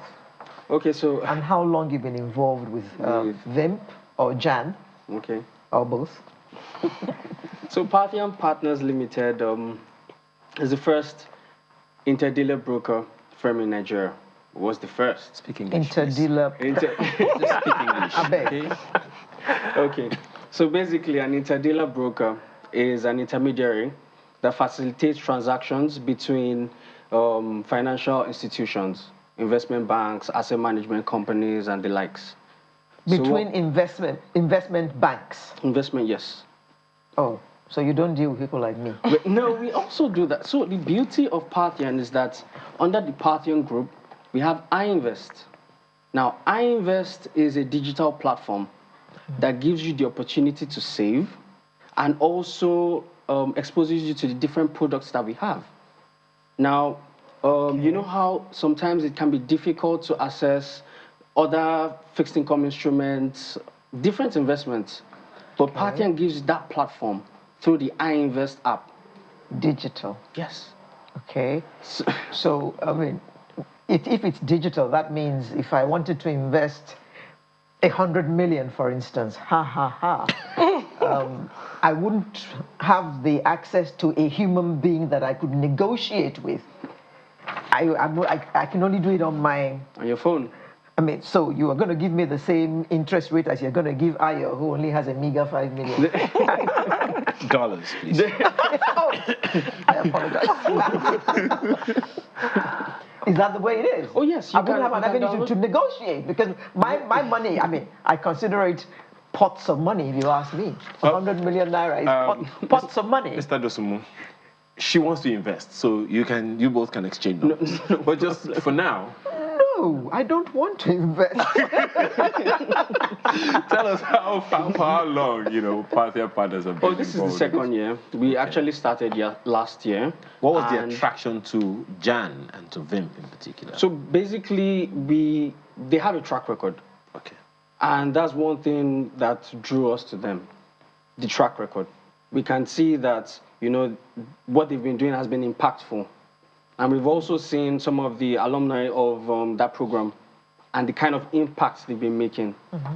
And we've also seen that, our company is largely driven by young people. I mean, everybody that works there is between the age of, let me say, 27 to max 40. Max. Have you employed any alumni? Not yet. Okay. So until they get so we have the graduate management training program, whereby a lot of these people come in. We have different sessions, grooming them. You go through all the departments of the company, and you have the opportunity to learn from professionals who have been in the industry for years, and also contribute. And after the program, they go through a series of tests, series of rigorous sessions whereby their skills are honed and developed. Okay. So if they choose to continue working with Parthian, fantastic. Okay, you better pay them well enough. But Mr. Oglesi, give us the numbers, the applications versus the shortlisted, the final shortlist for the year. How are the participants selected? Okay, so for this year, 2022, we had a total of 951 applications. Ouch. Yes. For how many places? So this is the second year we are running the program on hybrid. So 50 virtual participants and 50 in-house participants in class. So that's a total of 100. We had 951 applications across the country, and they were shortlisted to 100, 50 virtual, 50 hybrid. And the process, so they have to indicate interest by sending in an application. They go through an interview, a rigorous interview. They write an essay on why they should be a part of the program and what they hope to expect after the program. And all of this is in partnership or in collaboration with Veraki partners. That's Veraki Africa, Accenture, former Accenture, because they're also one of our collaborators on the program. Yes. So, I mean, 951, and I mean, for us to have gotten 100 out of 951, I mean, it just shows how rigorous yes. the selection process was. Because Mr. Dosumu is smiling, but how was the selection made? What were the edges that people had? Yes, so based on their interviews, one. Secondly, based on the essay. So it's an essay that speaks about, your purpose, what you hope to achieve, your expectations, what you hope to take out of the program, and what you hope to do with the key learnings on the program. Because it is also to help them to position for the future of work. So we assess, in collaboration with Veraki Africa, we assess all of these submissions and rate all the participants. So the 100 participants that had the highest scores were the ones on the program this year. Were the scores high? Because most people regard Youth Corps as the day before the storm. This is our year of knowing the country, being sometimes reckless before we now face the world as either employers of labor or employees. Yes, but recall that it's recent graduates and NYSC. So it's not just NYSC. Not just NYSC. Oh, okay. Recent graduates, okay. Not more than 27 years of age. Who maybe are waiting for their NYSC posting. Yes. Okay. Yes. And recent graduates, not more than 27 years of age, first class, second class upper. So, I mean, it has to be competitive because it's an all expense paid program.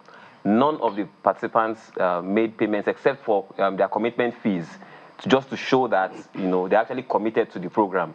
None of the participants paid a dime for the accommodation, for the case studies, for the meals. No amount was collected from participants. It was fully sponsored by Partner Partners, GB Foods, and MasterCards.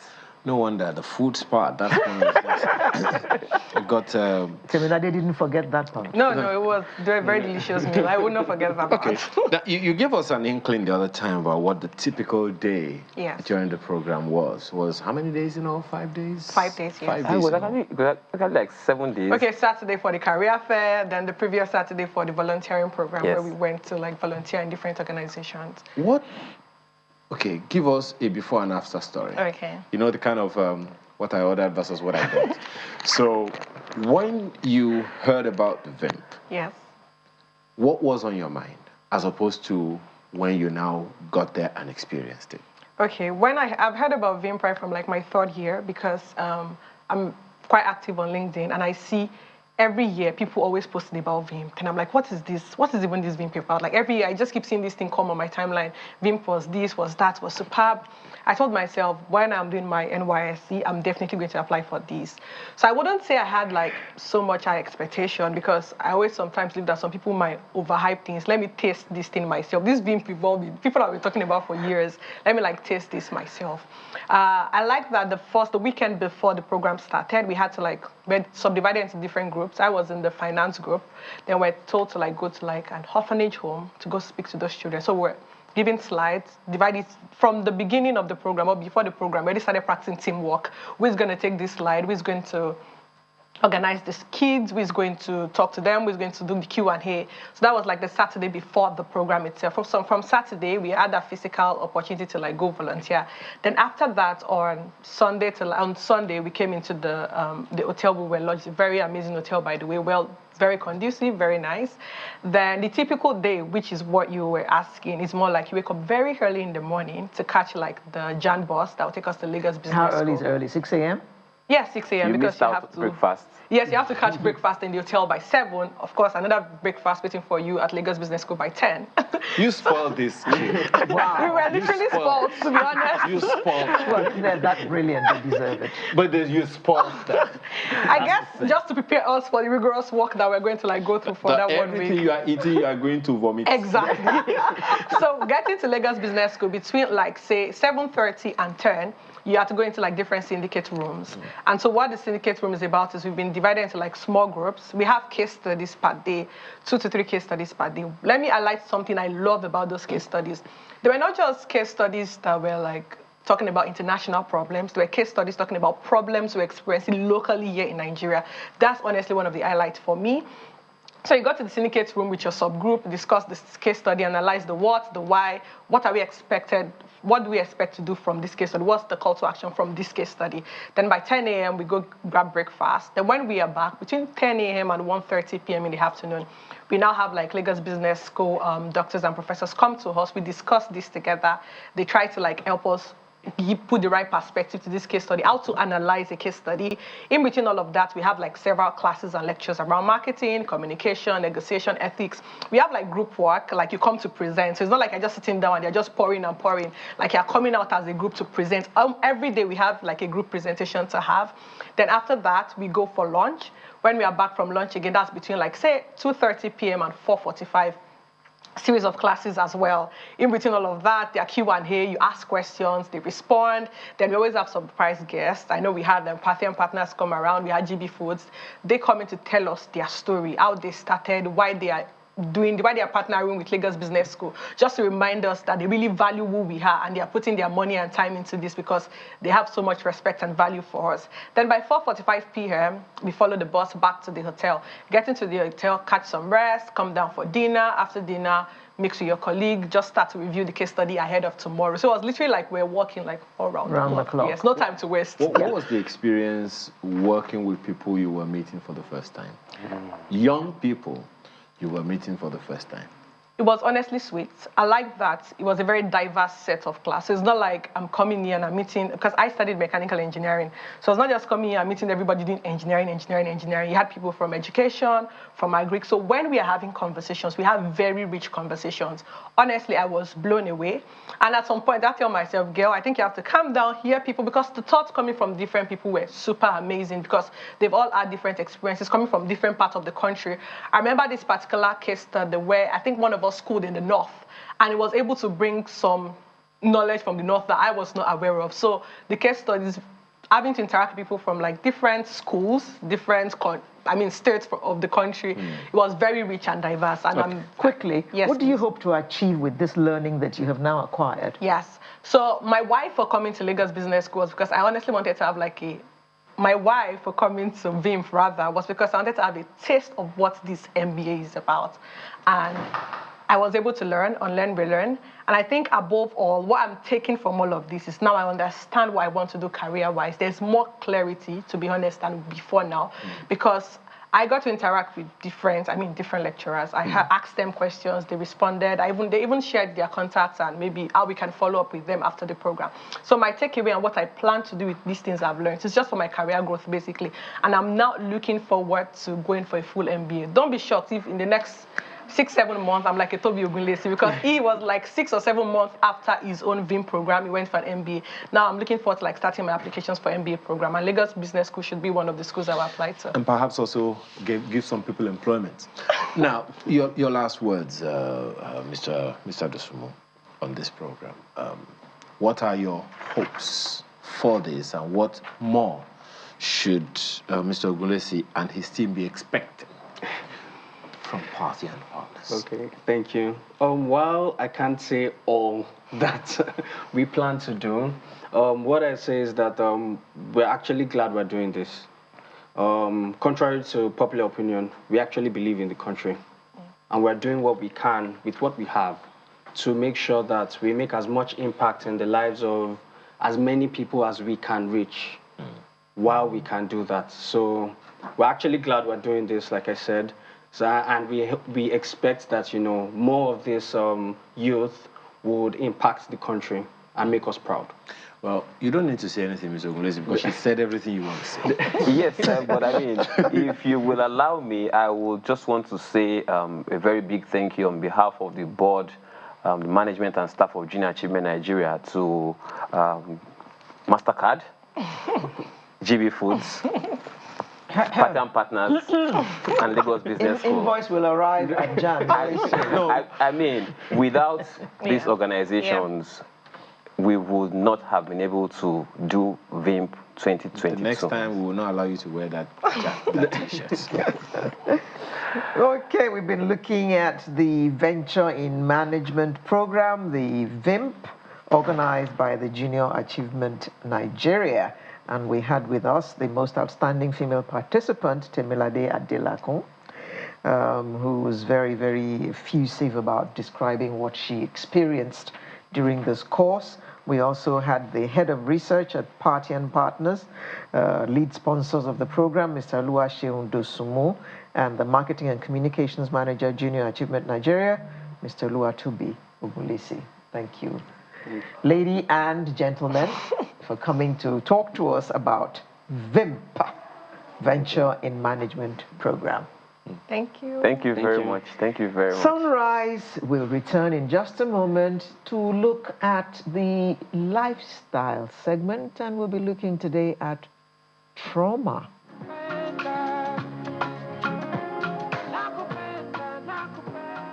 Thanks for staying with us. Well, I've just been accused of traumatizing my guest to come to the studio. But she will tell you more about that this morning, because we're talking about, trauma and whatever the triggers are. So why is everyone saying triggered? Well, it's all about trauma and how we carry it. The expression triggered has been pasted across the internet so many times, and it's easy to forget its origin. And as psychological terms like triggers, trauma loops, attachments become part of our everyday language, the idea of trauma only being a post-traumatic stress disorder diagnosis is changing. It's a word used to describe a very real and damaging reaction that experts are still researching. Well, perhaps some perspectives will help us this morning as we take on Dr. Bonjibola Abiri, who is a consultant psychiatrist and mental health advocate. Thanks for joining us this morning. Thank you for having me. Good morning. First of all, perhaps an understanding of what trauma is will help. So, well, thank you for having me. I particularly like that you started with the word trigger. I think that for people to understand what trauma is, it's important to understand that trauma is a response. And before you get a response, you have a stimulus.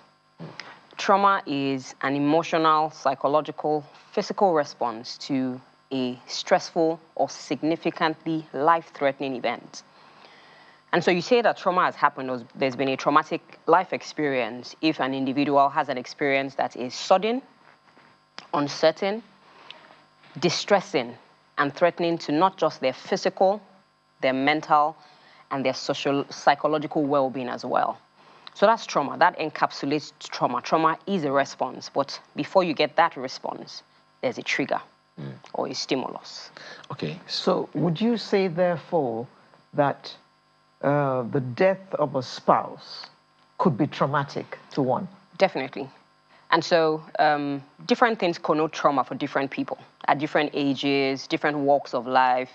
Even in our jobs, we experience trauma. I mean, the news that sometimes people, cast, the jobs that I do, listen to people's, real life experiences, stories, experiences such as childbirth, even life events that we would otherwise see as happy, marriage, childbirth, the loss of a loved one.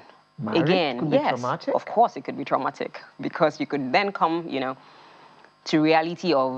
the reality of something you weren't expecting or something that you can't deal with. Remember, again, that it's a response to something that you find significantly stressful, distressing, and that threatens your physical and emotional well-being. You talked about the jobs we do. Yes. Sounds to me like you also get traumatized listening to people.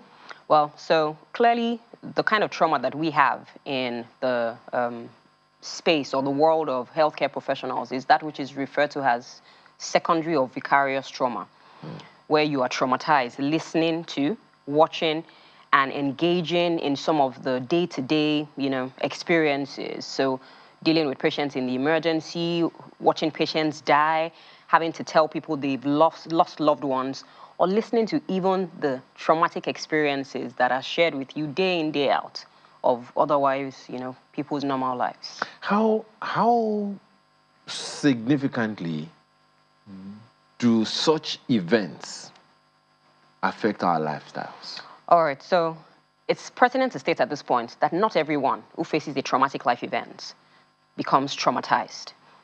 People will react their normal responses to trauma or to stressful life events. Okay. Normal responses, which can be cognitive, affecting the mind, emotional, affecting the emotions, or physical, affecting the body. And so people will react differently. Some of these responses are normal. Like, if, for instance, I heard of the loss of a patient If I lose sleep for a few days, it's normal.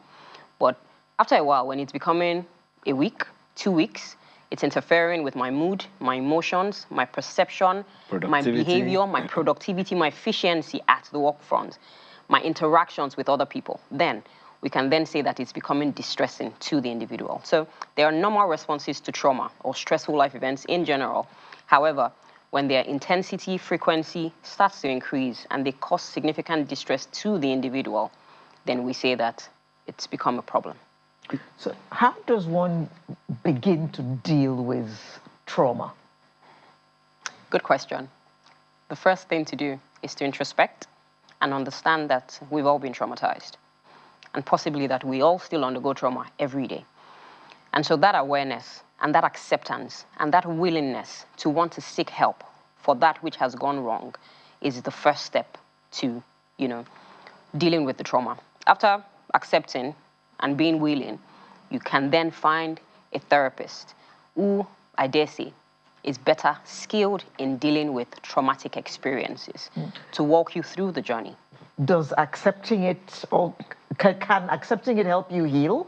Well, accepting can help you understand that there's a problem, but it may not be enough to help the individual heal. Because trauma has many facets and can show up in different ways, even unconsciously many times.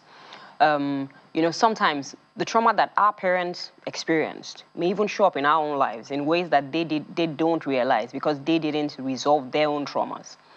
And so it's not enough to accept, it's not enough to identify, but to walk with a committed and trained individual who is able to show you that this is likely to be trauma. That might be trauma. Boss, you said the trauma that my dad Yes.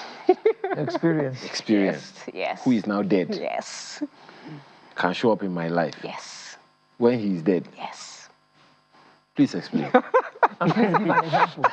Okay, so I'll give a reference to a book, Emotional Inheritance. And what that book basically talks about is how it is that we inherit trauma from our parents, even unconsciously. Wait, emotional Inheritance, yes. Of all things to inherit. Emotion. Yes. And so I'll tell you a story from the book, which may, further bring this point. There's a story of a young girl in the book, Lara, who was 10 at the time she started seeing a therapist. And when she started seeing a therapist, it was that her grandmother thought that her brother was sexually assaulting her. She had no evidence, but she strongly believed that her brother was sexually assaulting her. Over years, the girl stopped therapy and then eventually came back to therapy herself. By the time she came back to therapy, it was revealed that the parents had gotten divorced because of the stress and strain that the grandmother repeatedly kept saying that her brother had sexually abused her. It was only when Lara, the girl in question, went to live with her grandmother, found out that what had happened was that her grandmother had in fact had an incestuous relationship with her own brother while growing up. Oh, God. So it wasn't that Lara and her own brother had anything, but because the grandma did not heal from her own trauma, she projected her fears, insecurities into the life of her own grandchild. And unfortunately ruined her daughter's marriage and somehow her grandchild's life. So sometimes in the upbringing, the things parents say to children, the expectations that parents have of children, the challenges and obstacles that is sometimes throw their way, unhealed trauma in parents can show up in the lives of their own children or even grandchildren. I'd like you to expatiate on that. Because there are many people watching you and listening to you right now and don't even know that these things are going on right now. They are traumatized by the lifestyle of their kids. Yeah. We'll come to parenting, the parenting part, but let's speak to the issue as it concerns the parents themselves now, who are somehow consciously, subconsciously, or unconsciously affected by some of these issues that they are either unable to rationalize, and it's affecting their jobs, affecting their parenting, affecting their marriage, and all those things. Help us understand how that is, maybe perhaps describe some of those things so that some watching you right now might be able to relate. All right, so trauma, especially when unresolved, will always show up. It's like a demon that would show up when you turn on the lights. And so whether it is physical trauma, emotional, psychological, neglect, sexual trauma. It will show up in one way or another. I'll give you a classical example of young people who watch their parents have a go at each other. The boy and girl will say to each other, It's normal. it's normal. It's normal. But some would also say that, I promise that when I grow up, this will never happen. However, research has shown that we follow some of these individuals over their lives, and as adults, they are reenacting exactly what it is that they said that they would never do. I don't know if you've seen some examples like that. For some, it's sexual trauma. And so see that story that I told, or the story of a woman who was abused maybe at age 10. You would find that when a child is around that age, she would become extremely, protective of the child, guarding the child. And while that is good to be protective, you also don't know when you are overcompensating and doing too much and, affecting the individual's self-esteem, confidence, and self-worth and all of that. Trauma will always show up. Sometimes, if it's emotional trauma, where you've listened to your parents tell you about how you are not good enough, how they regret ever having you, you become so extremely submissive. You become, you get to the point where you want to be validated by other people.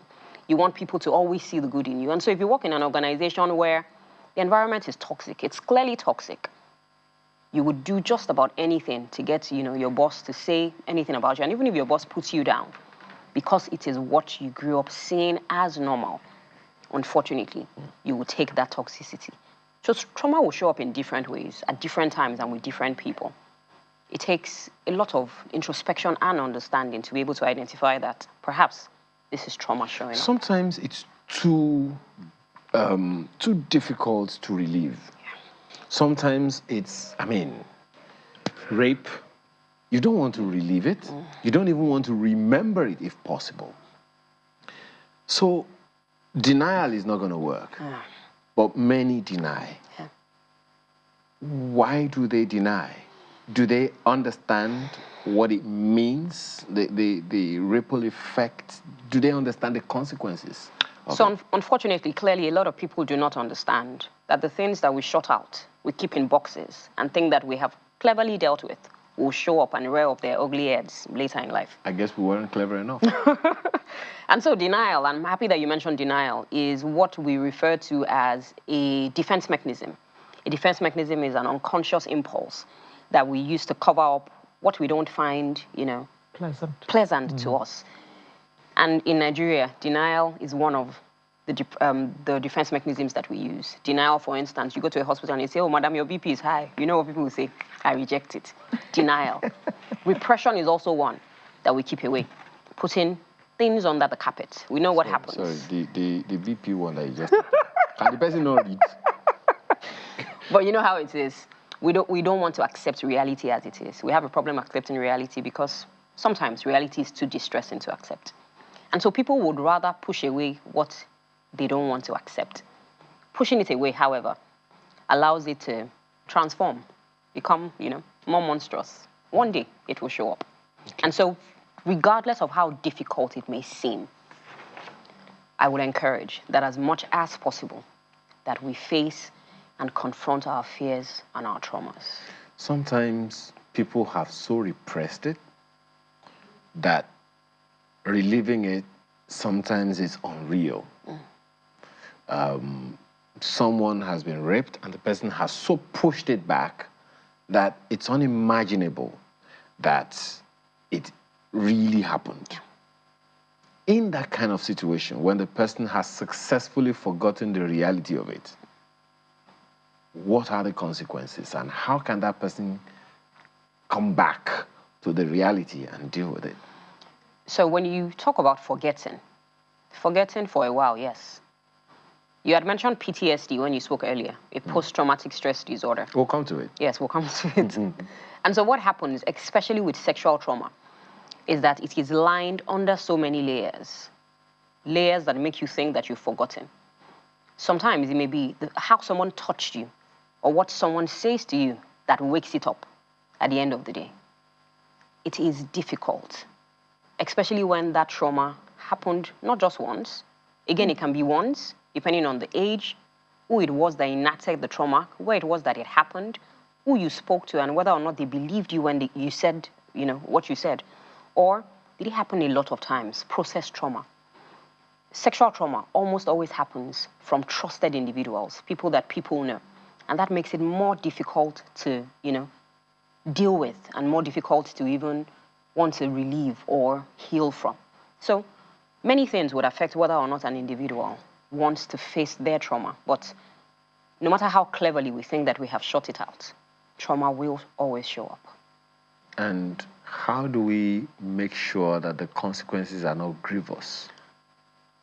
Well, so the consequences will come. The consequences will be grievous or not, depending on how ready we are to take it on. Are we ready to face the reality of what has happened? Are we willing to talk about it? Usually when people come to therapy, quite a number of people think that one session and that's it. It's costly. Well, it is. But so is it on the therapist's psyche and mind as well. Yeah. Because it's, a lot of emotional turmoil sometimes. I mean, we also have to go for therapy. And so the consequences will come. I describe coming to therapy sometimes as a chicken who comes looking all well. And when you're leaving therapy, you're all ruffled. Or the chicken comes in looking all ruffled. And after therapy, you come out looking well. The consequences will show up. It will show up with mood disorders. It will show up sometimes with personality problems, relationship issues, inability to be productive even at work, inability to manage stress, inability to solve problems or even take decisions. It would show up. If it doesn't show up cognitively, causing either depression, anxiety problems, it would show up in inability to regulate or manage emotions, or generally how people behave with each other. You may find that people who have been traumatized are more likely to be loners, socially isolated, or they are described as promiscuous, going above and beyond, overcompensating because they couldn't control what happened to them. Yeah. Doc, you've spoken about therapy. Yes. In our society, when you say you're going to see a therapist, the first thing that comes to their mind is, that person is mad. You're going to see a shrink, therefore you're mad. So how easy is it for somebody who's traumatized to actually seek help and not want to hide the fact that they are seeking help for a mental problem that they're confronting? So I think that beyond the fact that the term appears to be like a buzzword, at some point it became, I'm in therapy, and everybody wanted to sound like they were in therapy. You also actually have people who have serious issues who want to see therapists.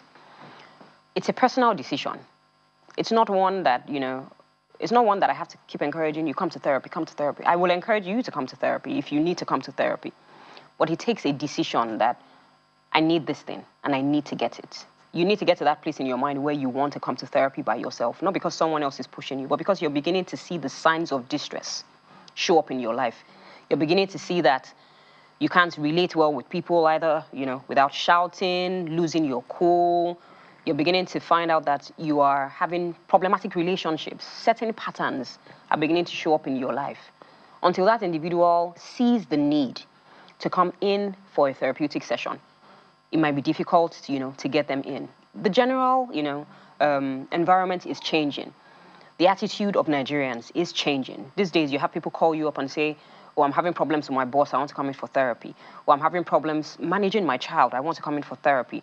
Or I'm having problems with my spouse, I want to come in for therapy. You may not even get people who are telling you, I'm hearing voices or seeing strange things.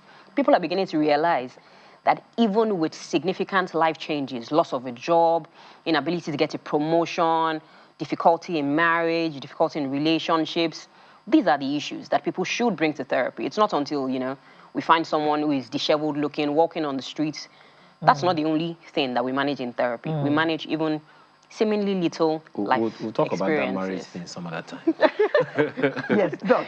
Yes, I've often heard the expression that next to losing a spouse or a child or a sibling, the next most traumatic thing for the human being is moving house. Yeah. How true is that? So, when we look at wellness, we like to look at wellness in what we call the 8 pillars of wellness. And so whatever problem an individual brings to me in a therapy room, I would be able to pin it in one area of the 8 pillars. Either it be physical, financial, spiritual, social, environmental, intellectual, you'd be able to piece it somewhere there. I don't know what research that states, but I know that moving is a significant life event, not just on an adult. I mean, you leave everything, you leave the comfort of everything that you're used to.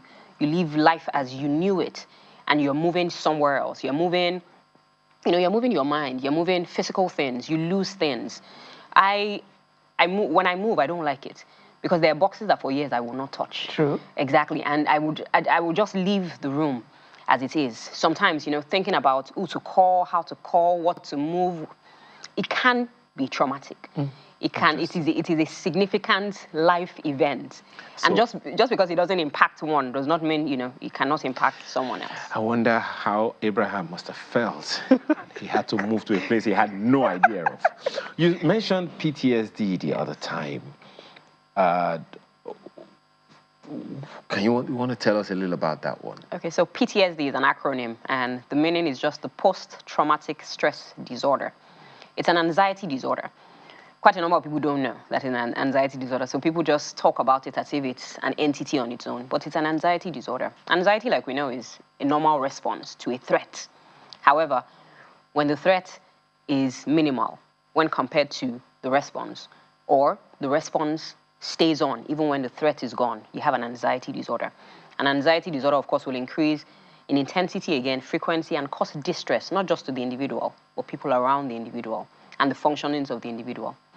A post-traumatic stress disorder happens when there's been an exposure to a significant stressful life event. Significant enough that the individual doesn't have the skills to cope with it, and the individual also finds it distressing to their life. What happens majorly is that it could be a war, it could be a road traffic accident, it could be sexual trauma, it could be, being held at gunpoint. It could be being kidnapped. Armed robbery. Armed robbery, exactly. We remember the 9/11 attacks and how it was said that both the people who were involved in the attacks and people who even went to rescue them, the rescue workers, also had PTSD for so many years. And so usually what you have when you have a PTSD is that there are a couple of symptoms which include re-experiencing the traumatic events, either through flashbacks, vivid memories. The individual finds that they are avoiding reminders. And so if it is a place, if it is a person, if it's a process, they try as much as possible to avoid any reminders of the event. And last but not the least is that you have what is called hyperarousal.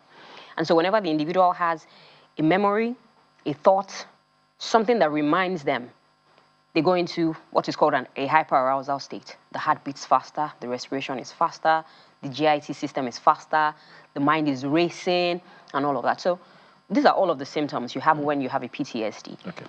So is it possible, we don't have much time, but is it possible to be 100% done or free of trauma?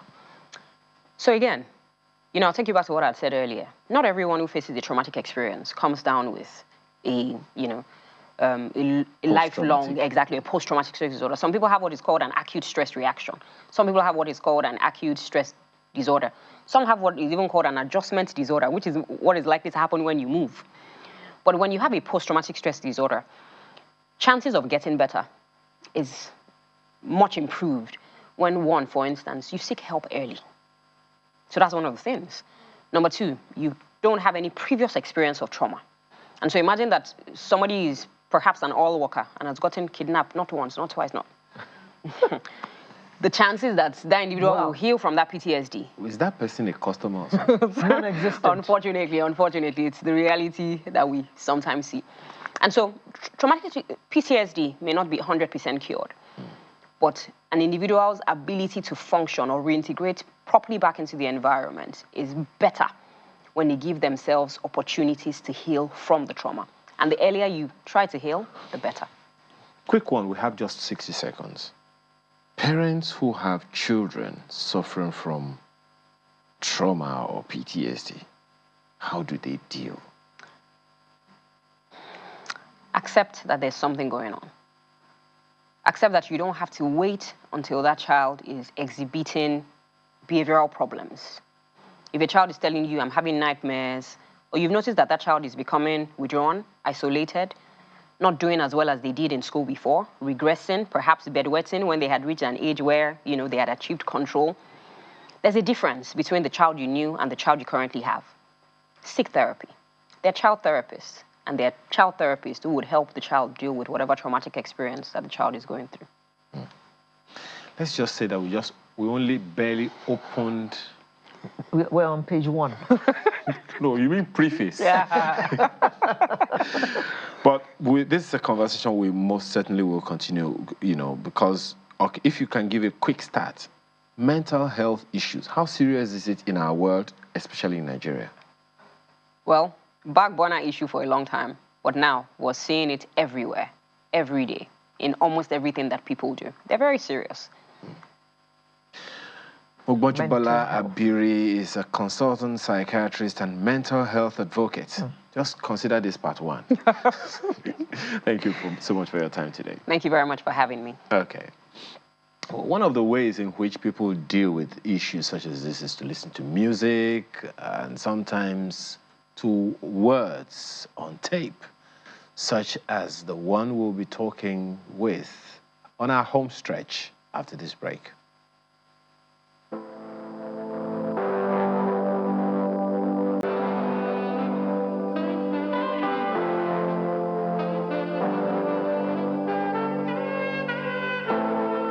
The other Nigerian, not the one on page 419 of the history book, but the one on the next chapter where you're yet to take a look.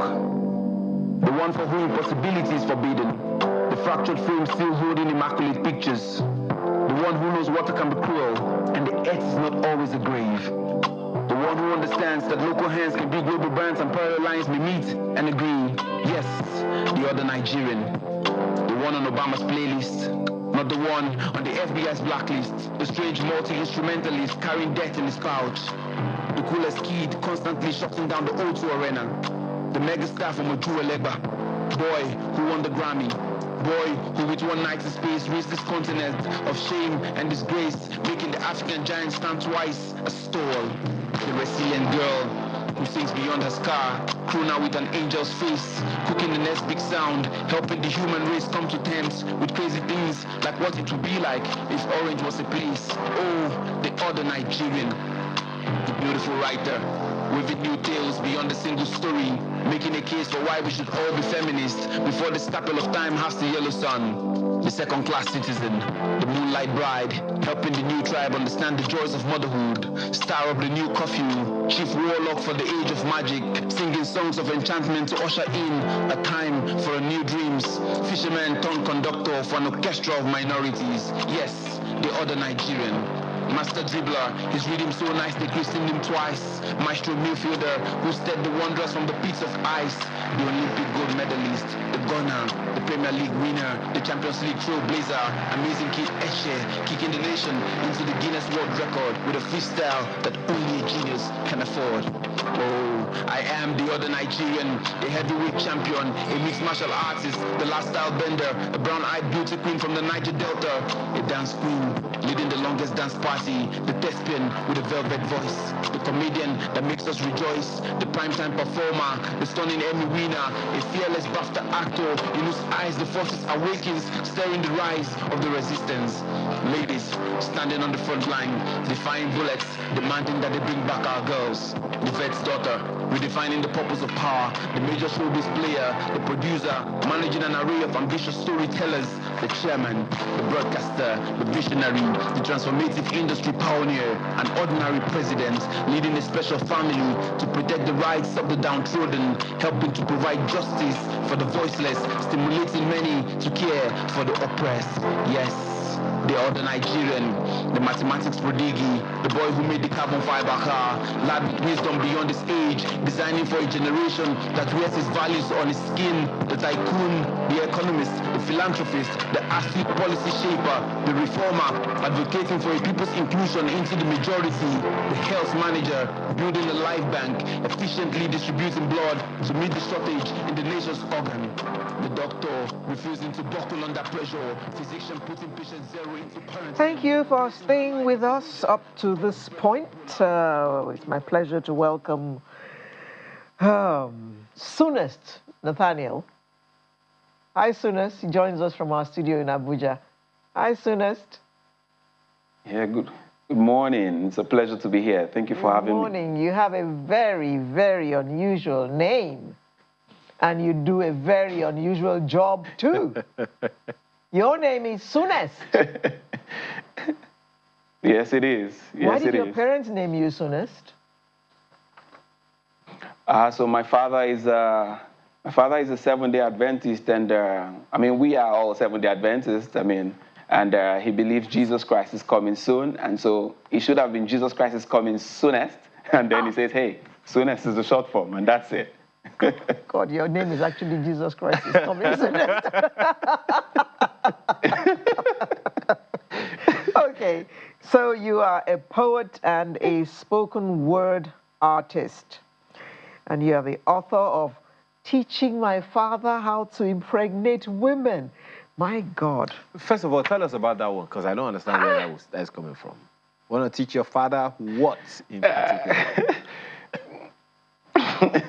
Okay, so the work Teaching My Father How to Impregnate Women comes about, is basically about trying to change what has been known before I started to exist. Some of the stereotypes, some of the negatives, some of those things that need to change. You know, for instance, how are women treated in Nigeria, in Africa, around the world? You know, those little things, those conversations that have gone on for too long that need to change. That was where we started to coin that name, Teaching Father How to Impregnate Women, you know, how to do certain things anew, not in the old way in which it has been done all through. So well, that's where that name comes from, or the title comes from. Brilliant. I need to boast about this. I need to buga a little. When people see on Channels Television's website, channelstv.com, they see a story written by Soonest Nathaniel. That is you. Yes or yes? Yes, sir. Okay, let's just put that. I need to show that, you know, you are ours. We are, yes, you know, we're in the same family. Now. Yes, we're in the same family, in the Channels family. Yeah. Help me understand, Soonest, how spoken word, what you have done with this beautiful video that we saw just, and we might still see again, how it's different from rap. Okay, so rap, they say, is rhythm and accentuated poetry. Poetry, on the other hand, is not totally different from rap, or spoken word in the sense is not totally different from rap. However, it is about the aesthetics of poetry. It's about how we come about poetry. Most times rap wants to do, what rappers want to do often is to use punchlines, you know, to send their messages across. However, in poetry, it's not punchlines. It is metaphors, you know, and other figures of speech that we use to convey those words, to convey the messages that we want to convey, you know. So while the rapper is heading for the entertainment value of things, the poet is going for something a little deeper. I think that's the little way I can explain that right now. The poet is going for something a bit deeper than what the rapper is going for. You know, why the rapper is going usually mostly for, you know, clouds and the kind of things they want to talk about or rap about is usually a little bit different from the way the poet goes about it. Well, we'll need an international symposium for me to understand better what you've just said. Because from what you just said now, rap and spoken word are poetry. As I said, we need a symposium on that. But tell us your journey into this genre of the arts, poetry and spoken word arts. Tell us about your journey into it, how you got into it, how far so far, the reception of it. Yeah, it's been a very beautiful journey so far. And it started off when I was way younger. I like to tell the story because it gets funny. As at the time when I was in the primary school, you know, somewhere about primary 6, I had this phobia for talking to the ladies. But I realized that when I write and when I put words together, everybody is in love with this guy. So what I did was, rather than go to them and speak to them, I'd write a note. beautiful coined. You know, you coin it beautifully. That they look at the words, they look at the way you put things and just oppose words together, and they're like, wow, this is beautiful, this is brilliant. You know, so from then on, I started to realize that, hey, there might be something here. You know, there might be something I'm really doing right. And then I started to read. My father is somebody who loves books, so he started to introduce me to different works. And then I started to realize that we had some very great guys who do what is called poetry. I was just introduced to poetry by chance, per se. You know, of course, we had the rhymes in the primary section in the primary school, but, you know, the Queen Rhymer wasn't necessarily African poetry. You know, so then I started discovering people like Christopher Okigbo. You know, I looked at people like that. You discover Chino Achebe. You go to Wole Soyinka. You go to Esiaba Irobi. And then you realize that what you're doing is not so far off from what they are doing, you know. And then that was how I started to build the work. I've not had any formal training as a poet or a spoken word artist, except when I started growing a little older and I started applying for workshops, you know, and every other thing where I can get extra knowledge. But I started from the books. You know, you read these guys, you see what they do with the words, and then you start to practice on your own. You start to pair share. You share with your peers and look at them, let them look at the work, you know, let them see, can they find value in what you have written? And oftentimes, a lot of people come back like, wow, this is beautiful. So I knew, you know, from the onset, from a very early age, that there was something about what I was writing, and I continued to build it. I made sure I continued to, you know, hone my craft. That's what they say, you hone the craft. I mean, we started off with rhyme poetry, and we've gone to free verse, we've gone to do haikus, we've gone to do so many other forms of poetry. And that's how the journey has been so far. As per reception, earlier on, you know, the African scene had not been very warm when it comes to poetry as regards on a general scale the way it is today. Today it's massive. Spoken word is massive everywhere in Africa. You know, but the West were those who really first accepted what I was writing. So I started to make submissions online to different literary magazines, and then you see them come back with beautiful feedback. In fact, they started to even give a token for each poem you wrote. And I'm like, wow, I can make a token from poetry, you know. I never knew that could happen. So when that started happening off and on, I realized that, okay, I had started arriving to something very solid. And that's how it's been for many years now. For many years now, that's how it's been. You said spoken word is big in Africa. Can a spoken word artist make a living from that job? Yes, there are so many spoken word artists who are making a living from the art, from the craft. That's what they do. That's the only thing they do. There are a couple of them, many of them. I don't want to go into names, but it has to be planned, because you need to have built a fan base, you need to have built a following, you need to have built yourself into some kind of an authority in this art, such that people can pay to want to see you, so that people can pay to listen to you. They can come to your events. You know, that has to be built. It's not something you just jump into headlong. You need to build. Sometimes you have to go to different shows and not even get paid for the shows which you're partaking in. That's part of the process. You learn from all that. And then eventually, when people see value in what you are delivering, trust me, they begin to rally around you. And from there, if you really build that community of people around you, you can actually earn a living from the craft. You know, Soonest, one of the things that crosses my mind from what you just said now is, what market would you be speaking with? You said the other time that rap is about punchlines, about the commercial value of it. And most young people today, look, the world is stressed enough. Can I just have some fun? Listen to music, listen to rap, listen to comedy, you know? You understand what I'm saying? So what catchment of whatever the society is does spoken word art appeal to mostly? So spoken word cuts across every generation. And in fact, that's why you see that, I mean, I love page poetry. But I realized that if you need to get to the people must see it in a light that they can appreciate it very easily. And that's why you see that piece. That piece is part of my latest collection, which is titled Bearing the Ghosts of Dead Narratives. You know, it's part of Bearing the Ghosts of Dead Narratives, which is it's a work I did in collaboration with the British Council. And it's a very teamed work in the sense that we are trying to change the stereotypical views about Africa, and Nigeria, and, to foster beautiful relationships between Africa and the United Kingdom.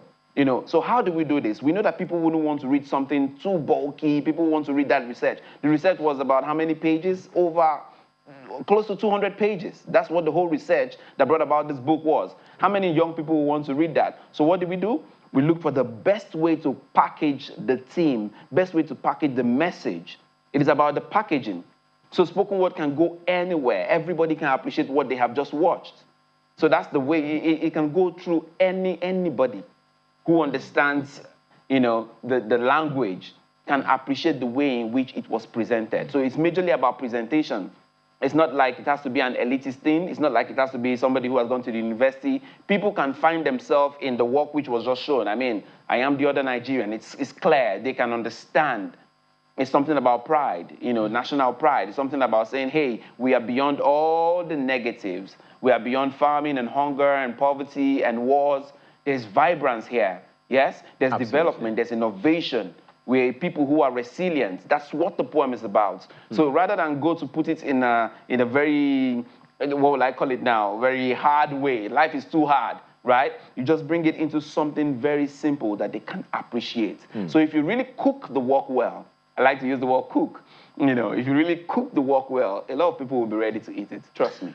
Well, it depends on what energy you're using to do the cooking.